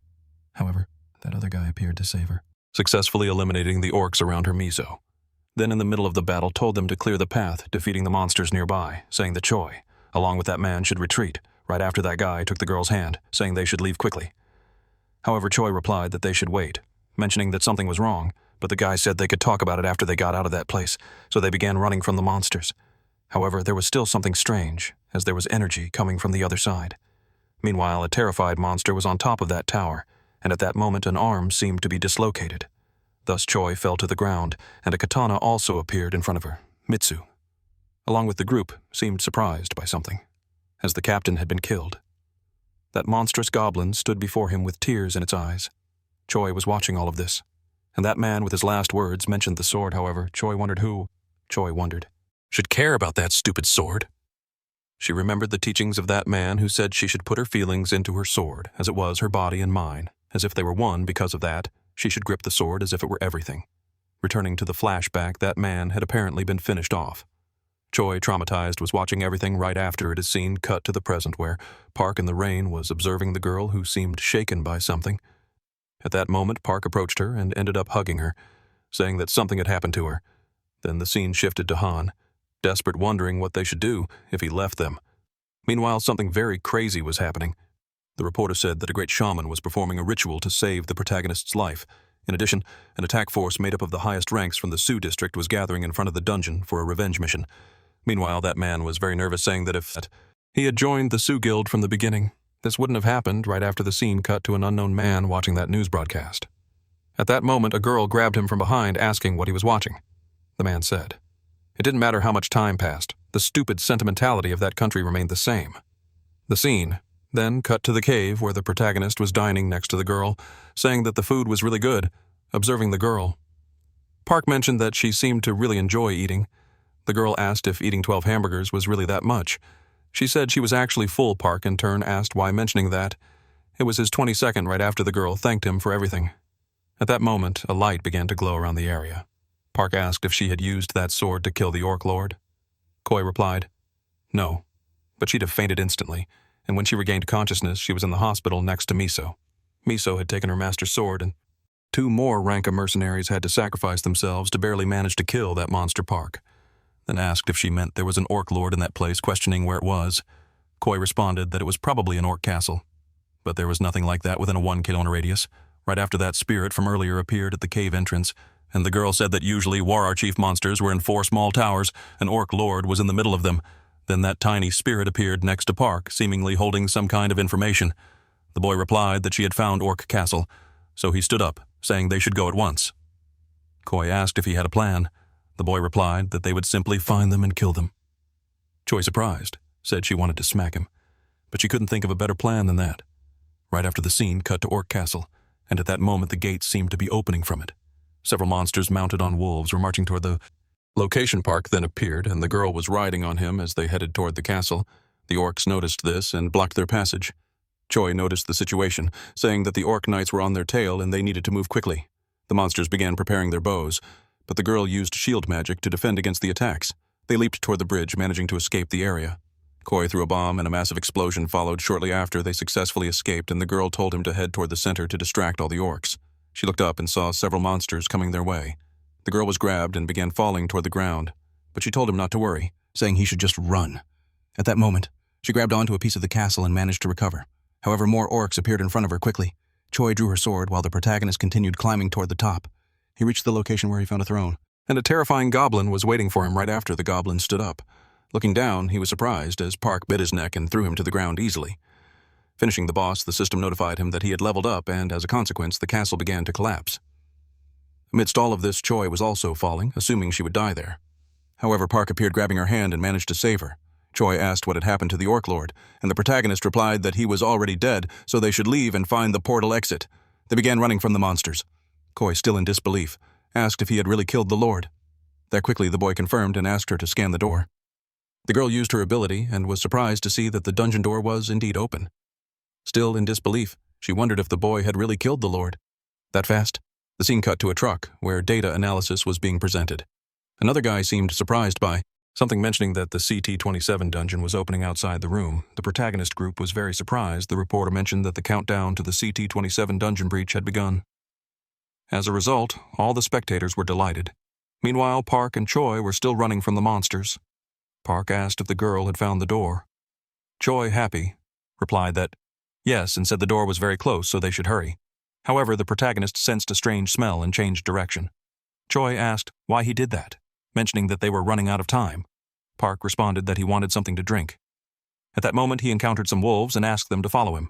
The monsters obeyed his orders. Choi, surprised, asked if he was taking those wolves with him. The boy replied, yes, mentioning that from that day on, they would be like his family right after they encountered that group of orcs again. And the girl mourned that they were now surrounded. However, Park responded, that his friend had told him there was a small exit somewhere else. At that moment, Choi used her ability again and told the boy to turn right. They managed to find the exit in the midst of it all.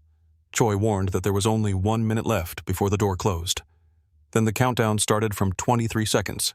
At that moment, an arrow was shot, flying directly toward Choi. Immediately after the girl was struck by the arrow, she fell to the ground as a consequence. The orcs began heading towards her. The boy tried to turn back. However, Choi told him not to come. Despite this, Park didn't listen and rushed towards the girl. He managed to defeat one of the orcs in front of him.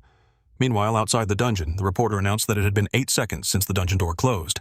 Everyone at the scene was hoping that Park and Choi would return back inside the portal. Park was relentlessly fighting to get out of that place as he picked up the girl. She mentioned that there were only 4 seconds left. The protagonist then asked her to hold on tight. He made a giant leap outside the dungeon. The countdown had already reached 0. However, a beam of light appeared and the dungeon seemed to have been completely destroyed outside the dungeon. The reporter said that everyone had been filled with hope, but unfortunately, Park and Choi had not returned. However, they were surprised because several wolves began emerging from that place. And then the protagonist, along with Choi, appeared. The people around said that they had seen someone flying out for that reason. They hurried to verify it, recognizing the figure. They realized it was a human. It was Park, along with Choi, still alive. The reporter, in the midst of all that, announced that a miracle had happened and that the 2 people trapped in the dungeon had returned alive. After 4 days, Miso, observing the footage, commented that the image was taken right after they exited the portal and that they were immediately taken to the hospital.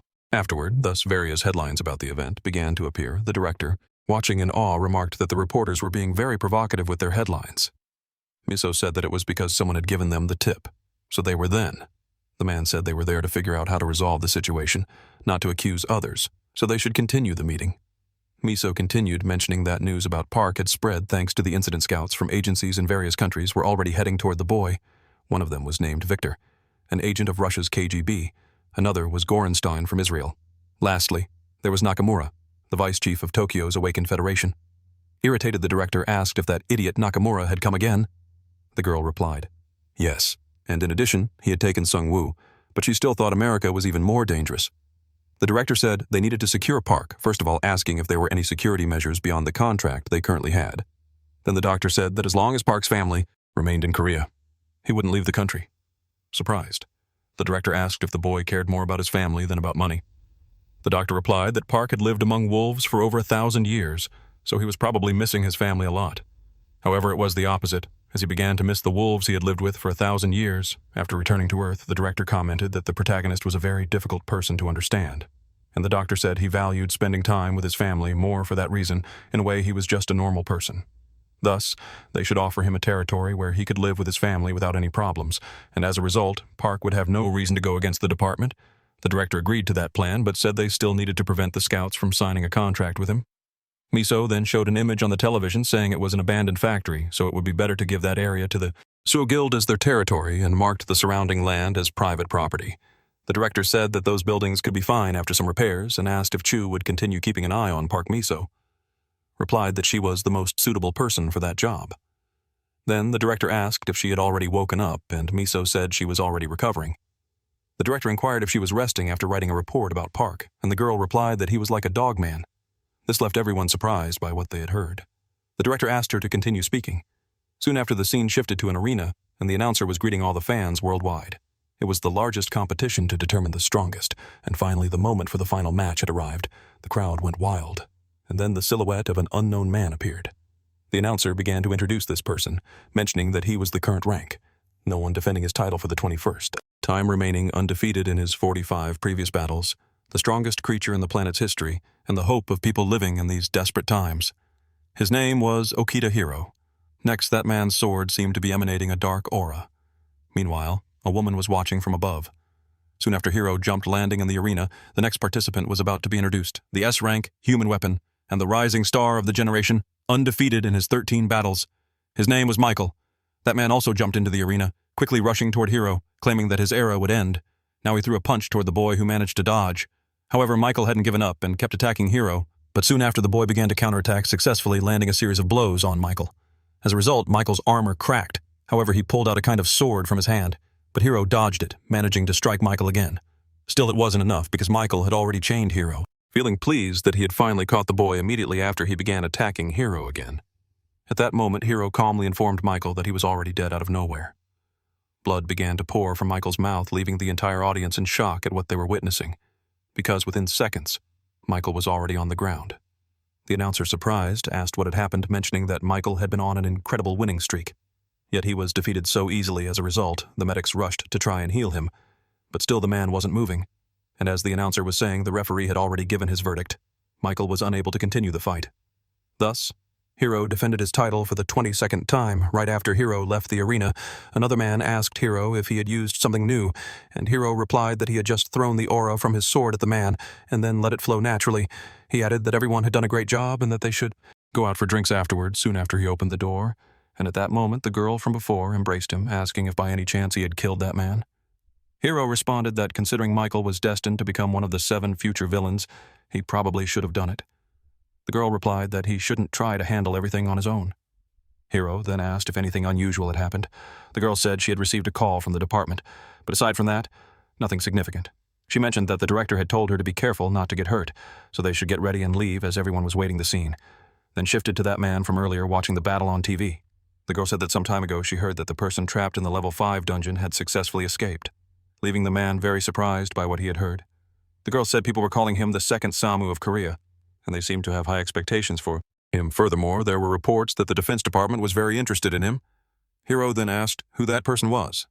The girl replied that his name seemed to be Park, asking if Hiro remembered the guy the reporters had mentioned, who was trapped in a level 5 dungeon. She then showed Hiro some information about Park on her phone. Hiro replied that he had never seen him before, wondering if perhaps he hadn't awakened as a swordsman since it had been a year since one had appeared. The girl replied that from what she had heard, he was a druid, and if he had indeed returned from a fourth planet, there was a chance Earth could connect with it, and even as an F rank, it was still incredible. Soon after Hiro gave a smile, thinking that such a thing was impossible, he mentioned that this was his 25th regression. He had repeated the same event over and over for around 500 years, and as a result, he remembered all the awakened individuals who would make their names in the future, as well as having a general outline of the major events. However, Park wasn't on that list, and throughout that entire period, no one named Park Soo had ever stood out, much less a returnee from a fourth planet, and the story changed very little depending on his actions, and all of that was what happened after 5 years. A new planet would never appear in that timeline. Then the woman asked if it wouldn't be a good idea to bring the protagonist to their side. However, Hiro replied that he wasn't sure how to answer that. The woman mentioned that he was the most popular person in Korea, but Hiro suggested they wait a bit longer because soon the apocalypse would begin, and the cities which were the fortresses of the survivors of the cataclysm would be destroyed one by one due to the many dungeon breaks on the continent, along with waves of monsters emerging from them. As a consequence, monsters ended up dominating the skies amid the death on the continent. A mass exodus began during the Long War. Everything was forgotten while the heroes who emerged among the awakened Asians and the homeless chose their last hopes. That's why Hiro decided to build his base in Japan, even though he was called a traitor for it. And if he dealt with the dungeons in that country along with the talented people who showed their true abilities, that country would become the best place for survivors to live. Moreover, the Korean survivors didn't call him a traitor. They just called him by his name, and they always referred to him as a hero returning to the present. Hiro said he thought it was all just a spectacle. Furthermore, it could be a complete fraud, and if Park survived after the apocalypse began, it would be too late to bring him to their side, so they should wait and observe a bit longer. Then the scene shifted to the hospital. Miso entered the room where Troy was. She asked if it hurt the girl, replied that it did. Right after, Miso sat on her bed, saying that she didn't seem to be in pain. However, Troy insisted. She was Miso mentioned. A rumor going around the hospital that a masked guy came every night and left at dawn, asking if it was Park. Meanwhile, the girl seemed to be reading an ebook. She asked if Miso had bought what she wanted. Miso said she was lucky because she had sent one to her and also brought food sometime later. Troy had finished her meal. Miso told her that she should go back to work, asking why she was still lying down the girl, then replied that she would sleep for just 1 hour. But Miso responded that she wouldn't let her do that, right after the scene cut to the CIA headquarters. Some people were watching the news about Hiro. One man commented that it didn't matter who it was still Michael, and to think he was defeated so easily. Another man said, Hiro seemed to keep getting stronger. At this rate, an SSS rank could appear soon. He wondered where Park and Suho might have gone, but it wasn't that they could have gone somewhere because these were photos taken recently by their agents. The man was confused. He asked if that was at Seoul Station, wondering what the boy was doing in that place. The other man responded that Park had been visiting that place quite often recently. He joked that maybe Park was talking to pigeons or something like that, mentioning that it seemed like he had been rejected by someone. He added that he could introduce him to many beautiful women because they couldn't let anyone steal their protagonist, no matter what happened. The man then said that his special agents would leave Korea that morning, leaving the man very surprised by what he had heard. Then the man commented that the airways didn't seem too clear at the moment. The man asked what was wrong with them. The scene then cut to a jet. Several people were inside. Meanwhile, a girl seemed to be looking out the window. She mentioned that there was a very pretty bird flying outside, so her mother also looked. However, she was shocked by something. A giant monster was flying overhead. It was revealed that the dragon was much smaller than they had initially thought, but still it was a reason for everyone around to be surprised. The people in the plane were also shocked. They speculated that the monster was following there, wondering if it was a wyvern. However, the other man responded that it was young, so nothing was likely to happen. He questioned why a monster like that was in that area, speculating that a dungeon might have appeared nearby. He was stunned by this revelation, because at that moment, a giant wyvern started flying over the plane. Shortly after, it began preparing an attack, engulfing the plane in flames. As a consequence, the plane exploded, plummeting toward the ground in free fall, and the dragon continued flying in the air, eventually joining several of its companions. The scene then cut to 2 cars. Han remarked that the country seemed to have gone crazy, mentioning that they were almost there. Juno asked if that was the place they were heading to. Han, surprised by it, and surprised. What he was seeing, asked if that was a haunted house by any chance. In front of them stood a very strange house. As Han approached it, he remarked that it indeed looked like a haunted house. He started to argue, questioning if that was really going to be their guild's headquarters. He asked if the guy who was supposed to install the internet would actually come to such a place. Then Choi mentioned that she had just seen a ghost on the 2nd floor. A discussion erupted among the group about whether to enter the house. Koi said she couldn't live in a place like that. Miso told her it'd be quiet, saying that she was probably a bit shocked, since it was her first time in a place like that. She mentioned that the renovation would start the next day, so there was no need to worry. Park then asked what the problem was, stating that he really liked the place and that they could move in right away. Choi approached the protagonist and asked if he was crazy. Miso remarked that a man with wild instincts would act impulsively, wondering if they should mark the boundaries of the land. That way they could decide how much land to take over. Park seemed to ponder the suggestion. At that moment, he appeared to use a kind of ability. A light began to envelop the area, leaving everyone surprised as the tree spirits seemed to be appearing. The spirits appeared to be heading toward a specific location. Miso asked what he was doing, and Choi mentioned that he was marking the boundaries of the land. The spirits seemed to be doing something, and suddenly sprouts of trees began to grow, which quickly turned into a massive forest. Everyone was amazed by the speed at which the trees were growing. A forest had appeared in the middle of that area Park, then announced that he had finished stating that the perimeter was likely about 1 kilometers from the house at the center, so they should mark the land up to that point. With a smile, Miso said that it looked great, declaring that from that day on the area would be designated as the Sugo Guild's territory. Thus, everything within the territory would belong to the guild. Park asked if they weren't being too generous, considering he only needed to stay in the country for a few months. Miso responded that they were just following protocol. Besides, her department viewed Park as part of their family. Park, in turn, said he liked that. Shortly after, Miso asked him to sign the contract. However, Choi intervened, telling him to read it carefully, but Miso insisted that he should just sign it afterward. It seemed like everything had been settled. They all agreed to do their best until the portal opened. Park, for his part, said he would keep his promise. Miso then asked him to trust the government. They drove off in the car. Choi demanded that the renovation team be sent to the site or she would leave the car soon. Drove away. Miso, irritated, commented that the girl was becoming more and more of a problem. Another man asked if such a large territory could be maintained by so few people.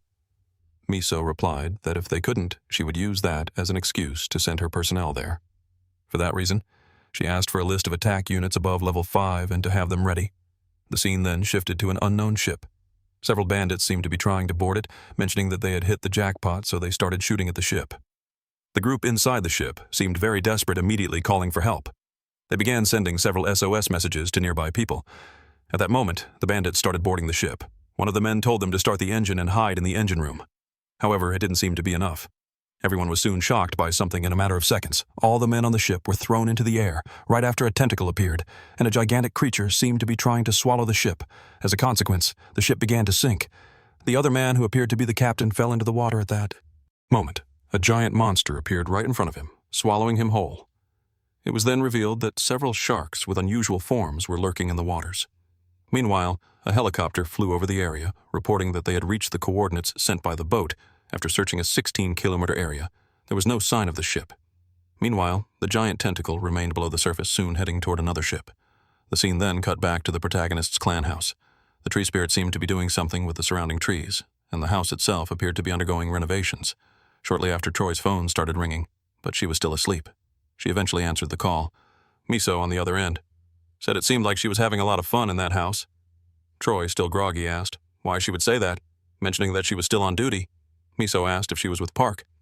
At that moment, the girl, still half asleep, said she didn't know. Irritated, Miso called, her lazy asking what she meant by not knowing Troy was told to get up. So she got up and saw a giant tree in front of her. As she sipped her coffee, she remarked that Park had really planted a lot in a short amount of time.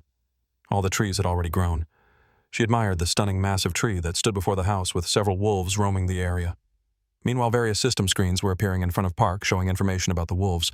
The protagonist then began renaming all the wolves.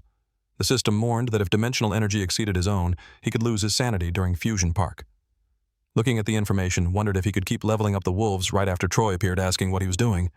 Park replied that he was assigning names to the members of his family. Troy remarked that he should have woken her up, asking why he had gone off alone. At that moment, the dog from earlier appeared surprised. Troy noted how quickly it was growing. Park mentioned that everyone had gone out in the morning and were probably heading toward the dungeons. Koi, surprised, commented on how hard they were working, even in such hot weather. Park then asked if she wanted to take a walk to cool off. At that moment, the boy transformed, asking her to hop on the girl, complied, asking if he just wanted to show off what he had done. However, Park told her to just hold on tight. He started running at great speed, leaving Troy amazed at what she was witnessing, asking him to slow down.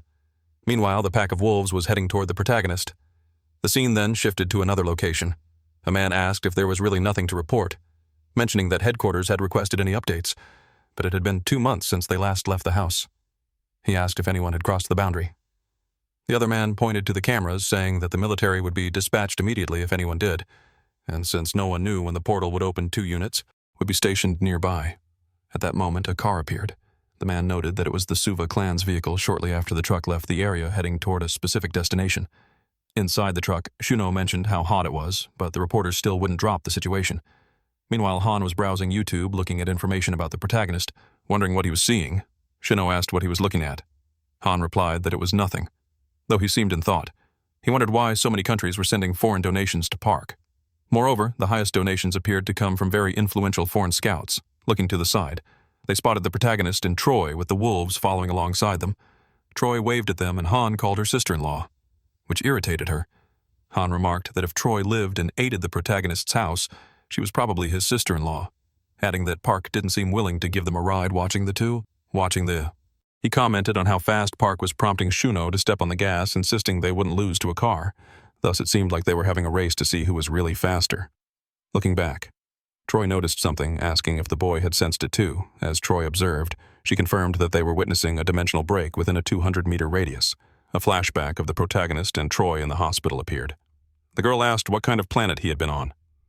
The boy responded that he had been in the animal kingdom, an unimaginable place full of hostile creatures, with dimensional energy. Greater than 700. Troy was completely shocked by what she heard, as that power was immense.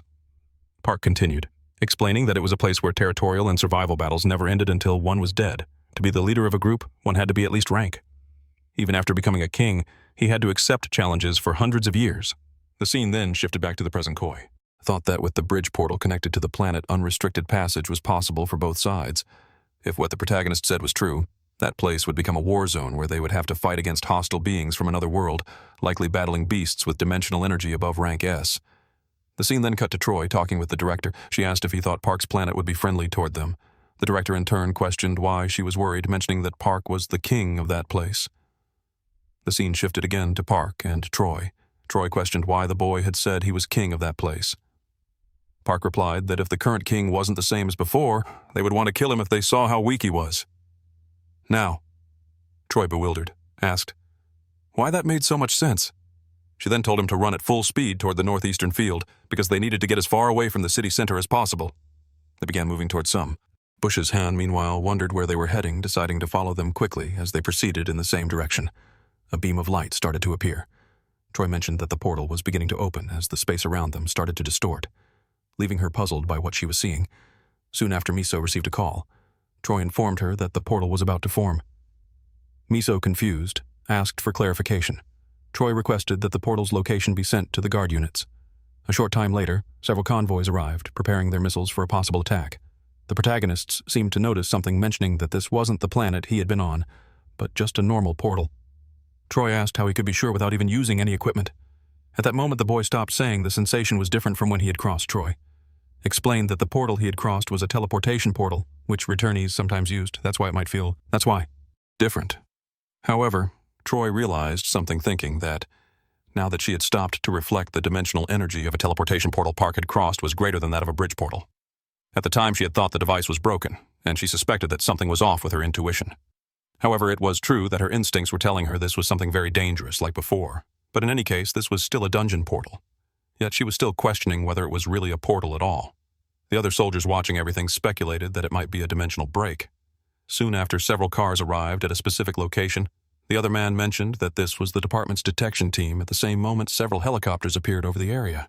The man was shocked, saying that a portal had indeed opened, suspecting it could be a dimensional break. At that moment, another beam of light engulfed the area, and as a result, a new portal emerged. Troy, for her part, confirmed that it was indeed a dungeon portal, thinking that Park had much better intuition than hers, even though she had the best detection ability in the country. Soon after, the protagonist brother's car was spotted. Hans and the processor approached. Hans, approaching, announced that it was a portal, speculating that it might be a new planet. At the same moment, 2 more cars appeared and a group of soldiers emerged, mentioning that they were the 11th detection team. For that reason, they began installing measurement devices in the area. Juno asked what those devices were for. The girl explained that the device was used to calculate the dungeon level and the time until it would break. They started analyzing some data, and the number 4280 appeared. The other man informed them that it was just a level. For Dungeon Park remarked that it would do. Miso, apparently disappointed, asked if it was really a level 4 dungeon shortly after the girl changed her clothes, saying that Park had mentioned the portal wasn't the one he had gone through, so she thought it was necessary to enter and check out the place as seen, then shifted to the director on a call, asking if it was really a level 4 dungeon. Miso replied that they weren't certain yet. They first needed to determine if the newly created dungeon was connected to where the protagonist had come from. The director, sounding exasperated, mentioned that this was driving him crazy. He asked if Miso knew how much money they had wasted on this. Miso repeated that they weren't sure yet. Since Park's skill level was incredibly high, the director added that if the first portal appeared near someone who had just returned, it was likely a dungeon portal. He questioned if Miso knew who had trusted and invested in this project. Miso responded that Park had great value simply for being an irregular. An argument ensued between them. The director finally asked them to find a way to resolve the situation, stating that if they didn't recover the investment, they'd be ruined, back where the protagonist was. All the analysis had been presented. One of the men stated that the dungeon would break in 50 days, so they should send the Park, remarked that this would work for him. Another man mentioned that Park would need to complete the level 4. Dungeon Park asked if that would be difficult, given the current number of guild members. The man said it would be easy. He then explained that the dungeon energy measurement device was a piece of equipment most guilds had, but the latest model cost around $1 billion. Park commented that it was very expensive. However, the man informed him that they were notified to rent the device permanently for this portal. He asked Park to sign some papers. For that reason, the protagonist, observing the situation, asked why they were giving him so many gifts. The man simply smiled, telling him that even if he wasn't a return from a new planet, the department would never treat him poorly. He mentioned that foreign countries had recently been trying to recruit him. For that reason, he should know that the department viewed him as family as the country's treasurer. They told him to relay this message, however. Park looked confused, saying that he hadn't received any messages from any foreign countries. Just then, Han appeared, asking if he could have a word with the protagonist. He explained that at that moment, competition for Park was fierce abroad, and since Park didn't use the internet much, Han had received a lot of donations. Park asked how much it was. Han said it was around $5 billion. The protagonist placed a hand on Han's shoulder, telling him that no matter how much he liked money, he shouldn't become a slave to it. He said that while living life, he would realize that having someone to talk to is far better than that amount of money. Han seemingly sat and said he would keep Park's words in mind. He explained that the foreign countries wanted Park to at least see what they were offering. Han said he had to show him 3 offers. Park asked what Han had done. Han replied that the countries hadn't sent assassins just because he didn't show them the offers. Park told him to just say that he showed the offers but was ignored. He then asked Han to grab Chuno and change clothes for their return. Han said he would take some of the donations and send the rest to the guild's treasury. The protagonist told him to do as he pleased. Han, thinking that Park was very generous and exactly his type, was pleased to have just gained over 3 billion times, seemed to pass. Park asked if everyone was ready because they were about to enter the dungeon. At that moment, the other man appeared again, telling them to wait because a combat team from the department was on its way. However, the protagonist declined their assistance, saying that if they needed to mobilize someone to inspect the contract, he would only allow up to 2 people. However, they wouldn't be able to participate in the hunt. Troy reassured him not to worry as they were ready to enter. The other man mentioned that the leader of the team should know that a level 4 dungeon wasn't easy to handle. With just this many people, however, Cho told him to be quiet and focus on recording everything. Soon after, the dog from before appeared, and Park said it should come along to level up. They all entered the portal, immediately finding themselves in an unfamiliar place. Park mentioned he wasn't entirely sure of the location. Cho then began using her ability to scan the surroundings. Park remarked that the place seemed somewhat familiar. The other man asked why they were walking so casually when they should be more cautious. Han replied that since the protagonist was leading, all they had to do was follow. Suddenly, Cho asked everyone to stop reporting that there was a group of 3 monsters, 70 meters ahead. Han quickly drew his weapon. The other man questioned if that would be enough, and Han confidently said it was. With a determined look, Juno drew his sword, surprised. The other man questioned why Juno was acting that way. Juno rushed toward the monsters, but Park swiftly knocked him out, seemingly rendering him unconscious. Park asked Han to help wake him up. The other man asked why Park was acting like that, and Cho explained that Juno had a condition that made him go insane whenever he held his blade. Meanwhile, Han was still trying to wake Juno. Park, however, seemed to notice something, as something unknown appeared in the bushes. Park immediately instructed everyone to move back. At that moment, a monster emerged and began heading toward the group. Everyone quickly assumed their defensive positions, but Park charged forward instead, moving directly toward the monsters. The other man recorded everything. Several monsters rushed at Park, but he effortlessly dispatched them all. The system notified him that he had earned 48 conquest points. Everyone remained on high alert, as more monsters could be. Nearby, Park was surprised at the speed of his reaction, wondering if this was real Park. then reminded Juno not to forget about the loot. The two of them began harvesting the stones from inside the monsters. The other man commented that Juno seemed normal outside the dungeon, but once he held a knife, he became a psychopath. Joe told him to stop talking and focus on moving forward. Park announced that he would start killing the monsters next, so everyone should stay on guard after collecting the stones from the defeated monsters. The other man, watching everything, wondered if sending C-ranked soldiers and interns to deal with a rookie and a psychopath was wise. Park then called for the dog, asking it to head into the forest and bring more monsters back. The dog followed Park's command and headed into the forest. Meanwhile, Cho and the other man observed everything, wondering what would happen if a horde of monsters came charging toward them, as the team leader questioned if they would be okay. Cho simply told him to keep recording soon after Park announced that the monsters were coming, and a loud rumbling echoed through the area. The other man was panicking about everything that was happening. Han, noticing that Juno was losing control, told him to take a tranquilizer. However, Juno, driven by madness, charged toward the monsters. At that moment, the dog reappeared and an arrow flew straight at it. Juno managed to dodge the arrow and successfully struck one of the monsters rushing toward them. He quickly advanced, finishing the monster with ease immediately after the other man warned Juno to be careful, as there was a monster right behind him. However, it was already defeated. Han had taken it down from behind, using his crossbow. Han finished off the monster alongside Juno. Both satisfied with their teamwork, Han reached level 9, the other man, observing this, fell silent, asking if this was really a level 4 dungeon. Cho sarcastically asked if he thought it was a level 3 dungeon, telling him to concentrate on recording and stop talking so much. Suddenly, the dog appeared to be on high alert, and Park noticed this. At that moment, a monster emerged from the bushes, rushing toward the protagonist, who swiftly drew his dagger. The scene shifted to a car amidst a large crowd. The other man seemed to be welcoming the sector director, while Miso asked what he was doing and if he had a death wish, questioning why he hadn't moved out of the way. Yet the young man said he would only move if something happened. They mentioned that not long ago, Captain Lee's combat team had entered that area, and if it was a combat team, didn't that mean it was a level 4 dungeon? The recently appeared dungeon was probably one of them. Upon hearing this, Miso remained silent for a moment, then instructed them to move out of the way immediately. As she left, the young man sarcastically thanked her, calling it a waste of time, and noted that it was only a level 4 dungeon return. They decided to start gathering their things. Meanwhile, Miso's car continued heading toward the site. One of the men in the car commented that it was probably a confidential operation and asked what they would do if the information got leaked. Miso questioned what he thought was more important, higher-ups playing with money or the protagonist. The man admitted that the protagonist was likely more important, Miso, then said that if they revealed to everyone that Park was a returnee from a dungeon, the news would draw a lot more attention. The man asked if Park would be okay. Miso explained that this was why they were heading to the protagonist, trying to find a solution. Meanwhile, the teams were preparing to enter the portal. The captain asked if they were ready, stating that they were about to take down some monsters. A soldier requested. They wait a moment as someone had asked them to hold off. The man asked why they had done that.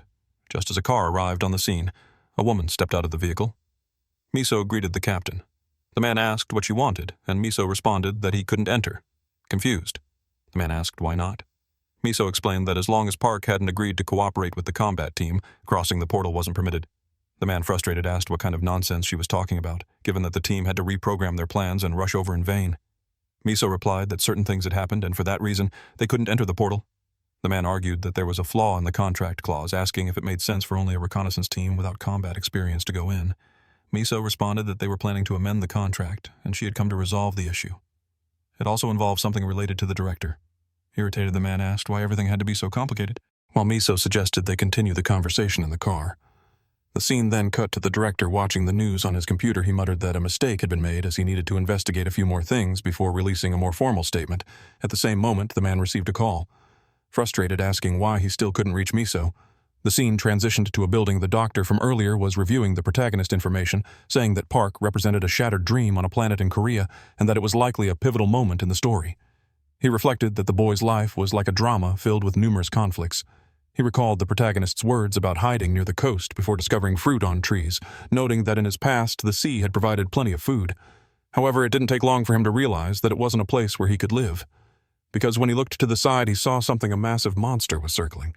The area the doctor, startled, realized that there couldn't be an ocean in a level 4 dungeon, and wondered what that meant. He thought about the current theory regarding the origin of dungeons, that a planet could become part of a dungeon. A flashback of the protagonist appeared, mentioning that his brother was coming and asking the doctor to help find him. The doctor had agreed, but on the condition that Park tell him his entire story, spanning 500 years back in the present. The doctor remarked that the protagonist had promised to share everything.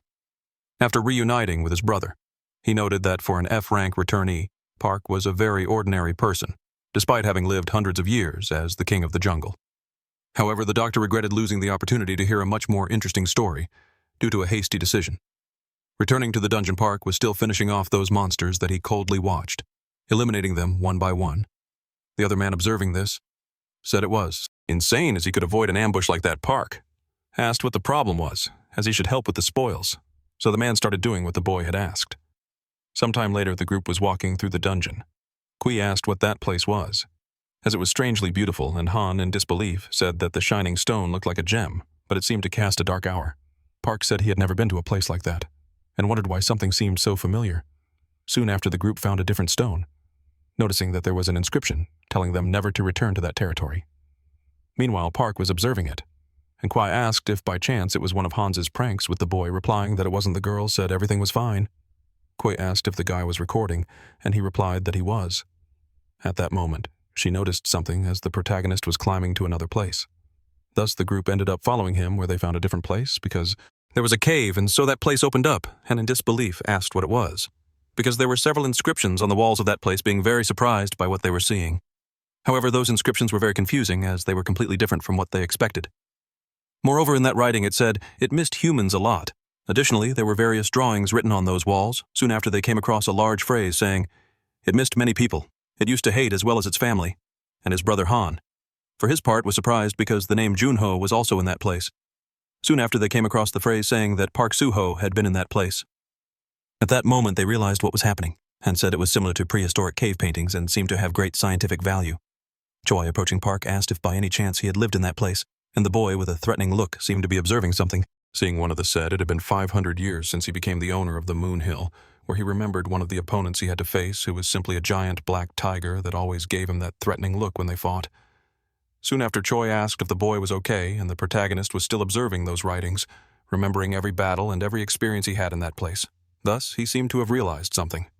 Han continued, searching the cave, and mentioned that there were also some unfinished blades in that place, wondering how they made those blades, as the stones were very shiny. At that moment, the boy started running, and Han asked where he was going. Choi, for her part, began following the boy again, who quickly seemed to be heading to a different place. At that moment, he ended up at the top of a mountain. Surprised, he wondered what had happened in that place. At that moment, Choi appeared, asking what had happened, and if that was where he used to live. Park replied that it was. But something was wrong, as there was a snow-covered mountain in that direction, and a grove of fruit trees on the other side. Furthermore, the sea was in that direction. Choi, surprised, asked if there really was a sea park. Said that place was called Maelstrom. 12. No one should go there. Choi, for her part, wondered if a sea in a level 4 dungeon was really possible, questioning if it was Park who had written those phrases. The boy then answered yes, and that was the result of his efforts not to forget civilized society. And in the beginning, when he first arrived in that place, he lived in that cave to hide from the other animals. Even after moving to another location, he would return from time to time to write several times in that place. Choi asked if the lizard men had always been in that place, and the boy replied no. Then the girl asked what had happened to his animal companions. Park said that was leopard territory, and they weren't weak enough to move because of a few lizard men. Then Choi asked if he could see that mist, mentioning that it was the end of the dungeon, and that's why they couldn't go to that place. At that moment, a noise started echoing through the forest, and Choi wondered if by any chance it was the lizard men using his ability. He confirmed that it was an ambush. Then several lizard men began climbing that place. Meanwhile, Han, still with his group, was climbing above the boy. Choi responded that there were a total of 102 lizard men approaching, wondering why they were all coming at once. And below them there was also the Lizard King, who, by the way, had an unknown skull on his head. Park, looking at that skull, supposed it was one of the leopards he had faced. He asked her to stay with her group. Then he quickly jumped off the mountain, falling towards those monsters.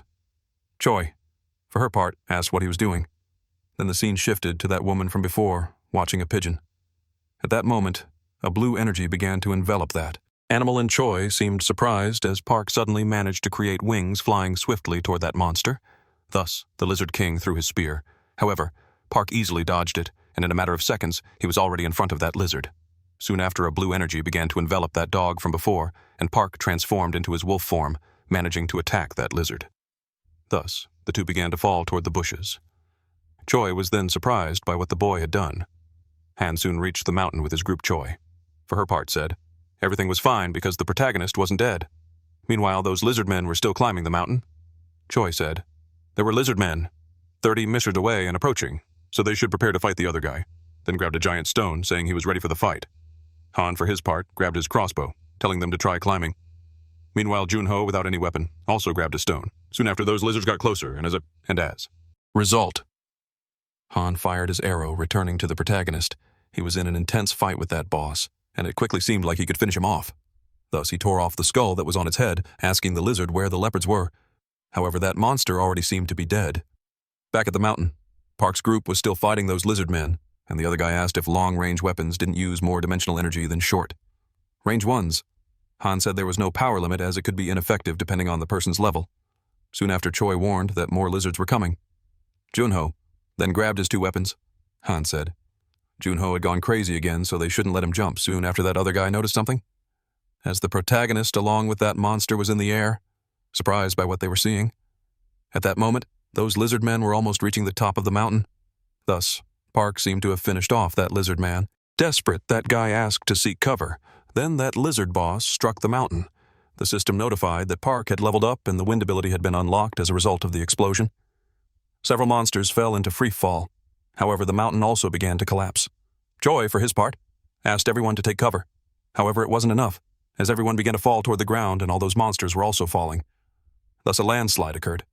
However, Choi seemed to have managed to save himself, asking if by chance everyone was okay. Soon after, that other guy from before said he was fine, and Han was glad he was still alive beside him. Junho also appeared to be awake. Park, returning to his human form, told him to leave because the door had already been opened. Thus, everyone quickly stood up to return to the world.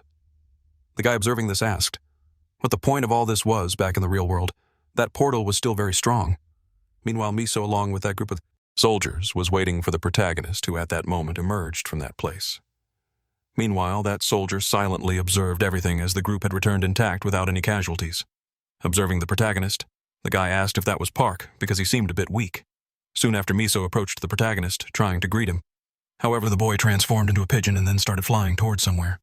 The other guy watching this was very surprised, wondering if he had really turned into a pigeon. Then Miso asked if something had happened, and Choi said if she had gone there to negotiate, she should just leave. Miso asked what had happened with the recording, and Choi asked to simply return to the headquarters with Chief Kim. However, the girl responds that she also needed to go with them.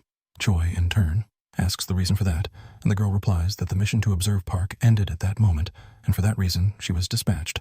Additionally, she had received a mission to assist at the border of the field near the north of Daewoo. The other guy says that 4 members of the portal management would remain in that location, as that was the minimum required to take care of the equipment. Chunho, shaking the guy's hand, asks him to relax as they would take care of them as guests. The guy observing the protagonist's brother is surprised, as in real life he was completely different. Then the scene cuts to the other guy asking what he meant by going back, questioning if he hadn't said they should cooperate with the protagonist. And Miso replies to just return and talk about his salary. Besides, the director was waiting for him, and for that reason they should return right away. The man responds that wasn't the issue, asking why Park had refused to meet with them. Thus, a discussion between them ensued, and Han, along with Chunho, were watching all of it. Han says he was just irritated by the way that guy talked, and Chunho asks to just leave. Soon after, the scene cuts to several buses heading somewhere next. Someone calls Miso and exalted asks where she was and if she had told everything to the press. However, the girl replies that everyone was retreating at the moment except for the management team, so she asked them to resolve it later. Moments later, a guy shows some people a recording where an inscription in Korean appears. Then he asks if everyone saw this inscription in Korean, and with this inscription, they discovered Park Suho's diary written on the walls of the cave in the recording. The guy suddenly jumps and throws the Lizard King away. At that moment, the guy says that unfortunately he couldn't record more inside the dungeon, but he managed to while outside of it. Soon after, a guy sees the boy's form and asks if that was a pigeon, to which the presenter says yes, and they believe he confused with tamed animals, and that was the end of the recording. Then, a white-haired man says that it was terrifying because the boy dealt with the Lizard King in that way. In turn, the director asks if since the strength of the Lizard King in a level 4 dungeon is around rank B. However, the presenter responds that it was actually rank A, and that the boy had defeated a rank A monster with ease. Again, the director asks if Park Suho is then above rank S. However, Troy says that his current dimensional energy is rank E, but his normal combat abilities are rank S, plus after fusion, it depends on the animal. However, they believe he can at least reach rank SS. Furthermore, Park Suho has no level-up limit in his abilities, unlike other awakened ones. Then the white-haired guy asks if all the regulars are like that, but Troy doesn't know if they all are like that at that moment. The director asks what his status was like before his return. However, The guy says that if all the people who disappeared during the cataclysm returned like Park Soo-ho, their country would be extremely powerful. However, the presenter responds that going through a portal without equipment means going in empty-handed, so there's almost no chance of others like him in turn.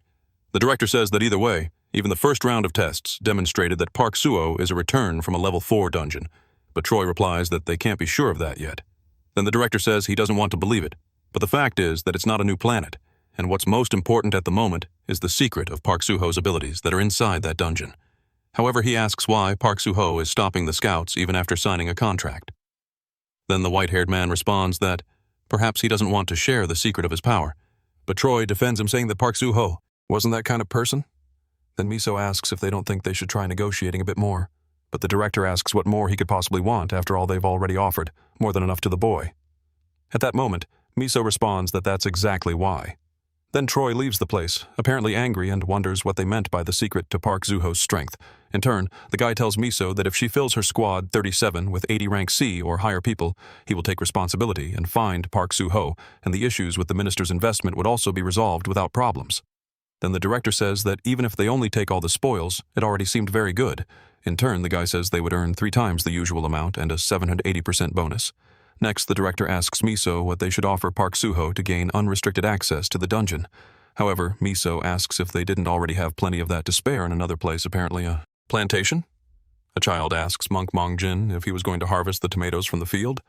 However, the monk responds that not only the tomatoes, but also the peppers and potatoes as they enter the shed. One of the children says they will harvest 100 cherry tomatoes, and the other says they will harvest 200.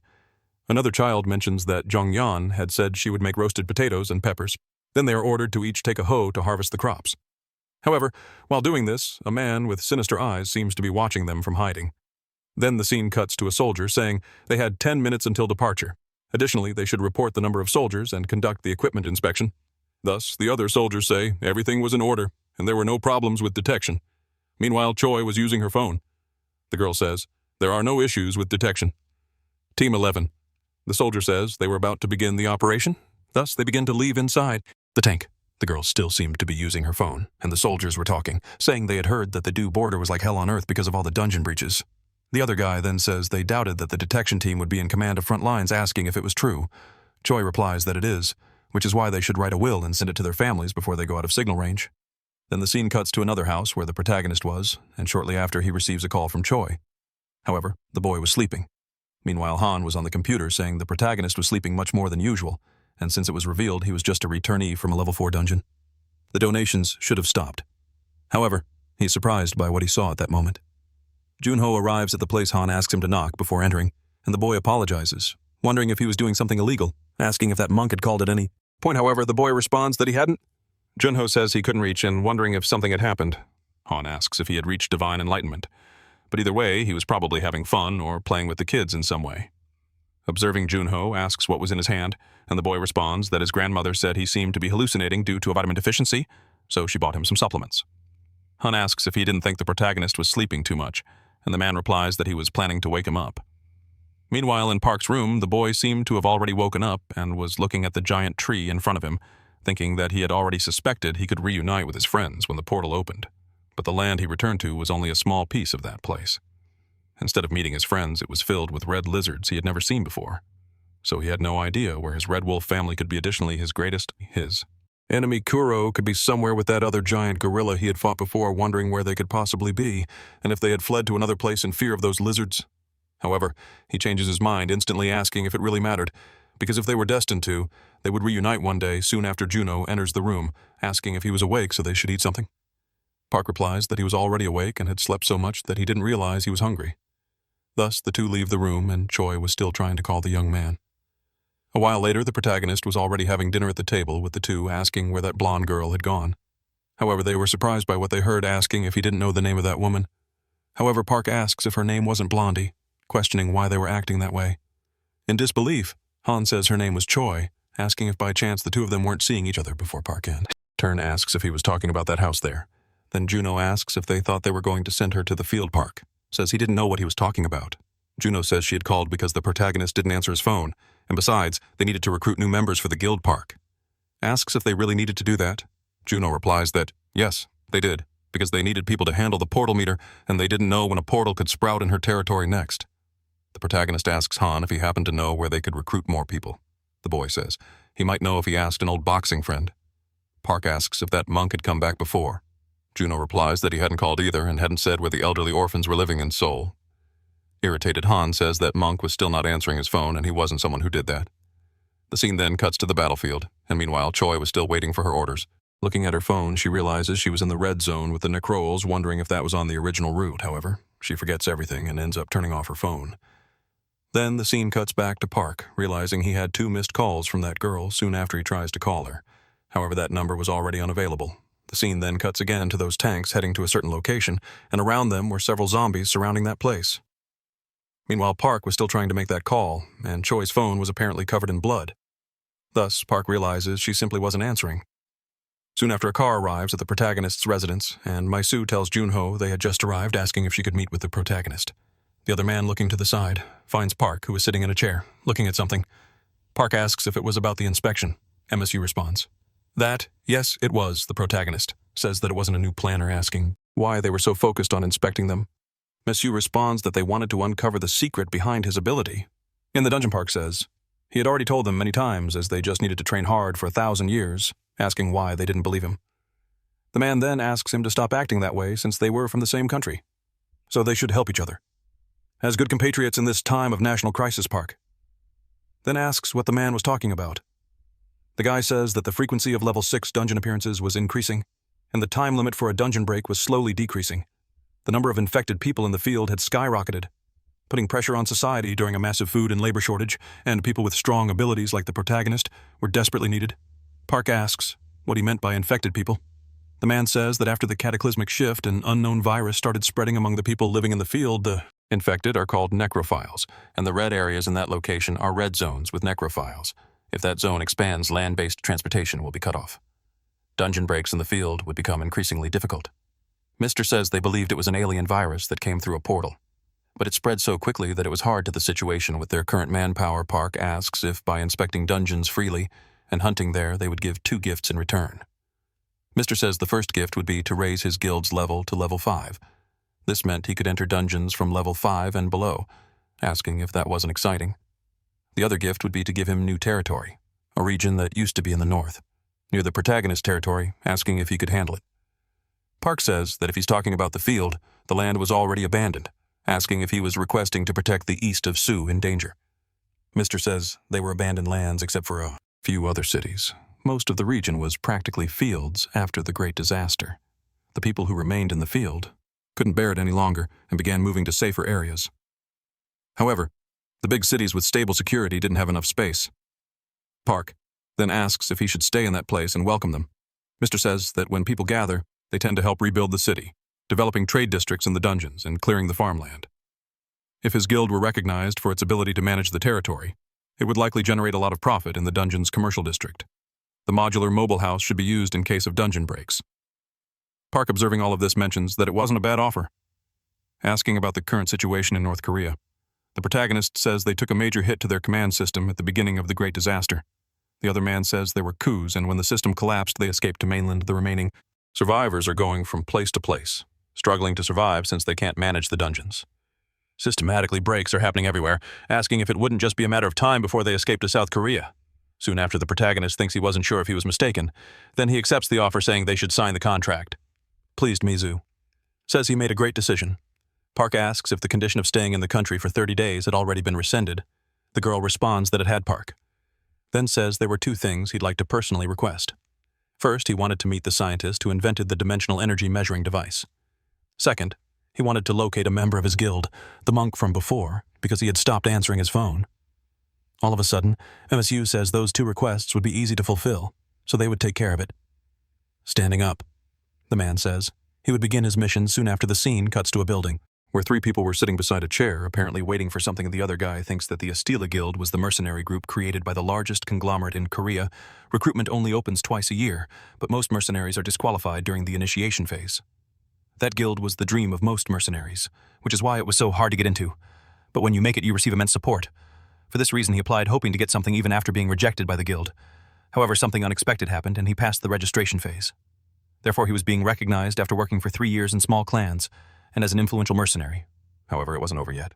Of the 50 people who passed the registration phase, only 10 would be chosen after the interview, so he couldn't lose his confidence there.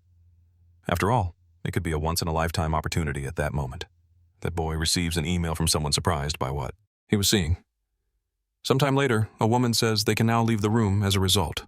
The other group begins to leave. That man says that the open recruitment this time had been very poor, so the candidates were quite ordinary. The other woman says they would be good as porters, as they would treat their supplies as if they were their lives. The other man says he found a swordsman. That man had plenty of experience. His name was Jong, and he had worked for 3 years but was still in rank E. The guy says if his awakened ability is fencing, it could be worth training him, so he would take that man. Thus, the other man tells him to let the next group in. That guy then calls for numbers 46 to 50. And to the room, the interview apparently began again. The other man asks why there were only 4 people there and where Jong could have gone. The boy replies that Janang suddenly left for some reason. The scene then cuts to that boy's phone from before, because Park had sent him a message asking if he wanted to join his guild. That's why he had left the interview, supposing he shouldn't think about the offer and just accept it after all. It was the guy who had saved his life and most talked about figure in all of Korea. Soon after, the scene cuts back to that tank again heading toward the battlefield. The other soldier says they should stay alert because they didn't know when they might be ambushed. Meanwhile, several frightening monsters were surrounding the area.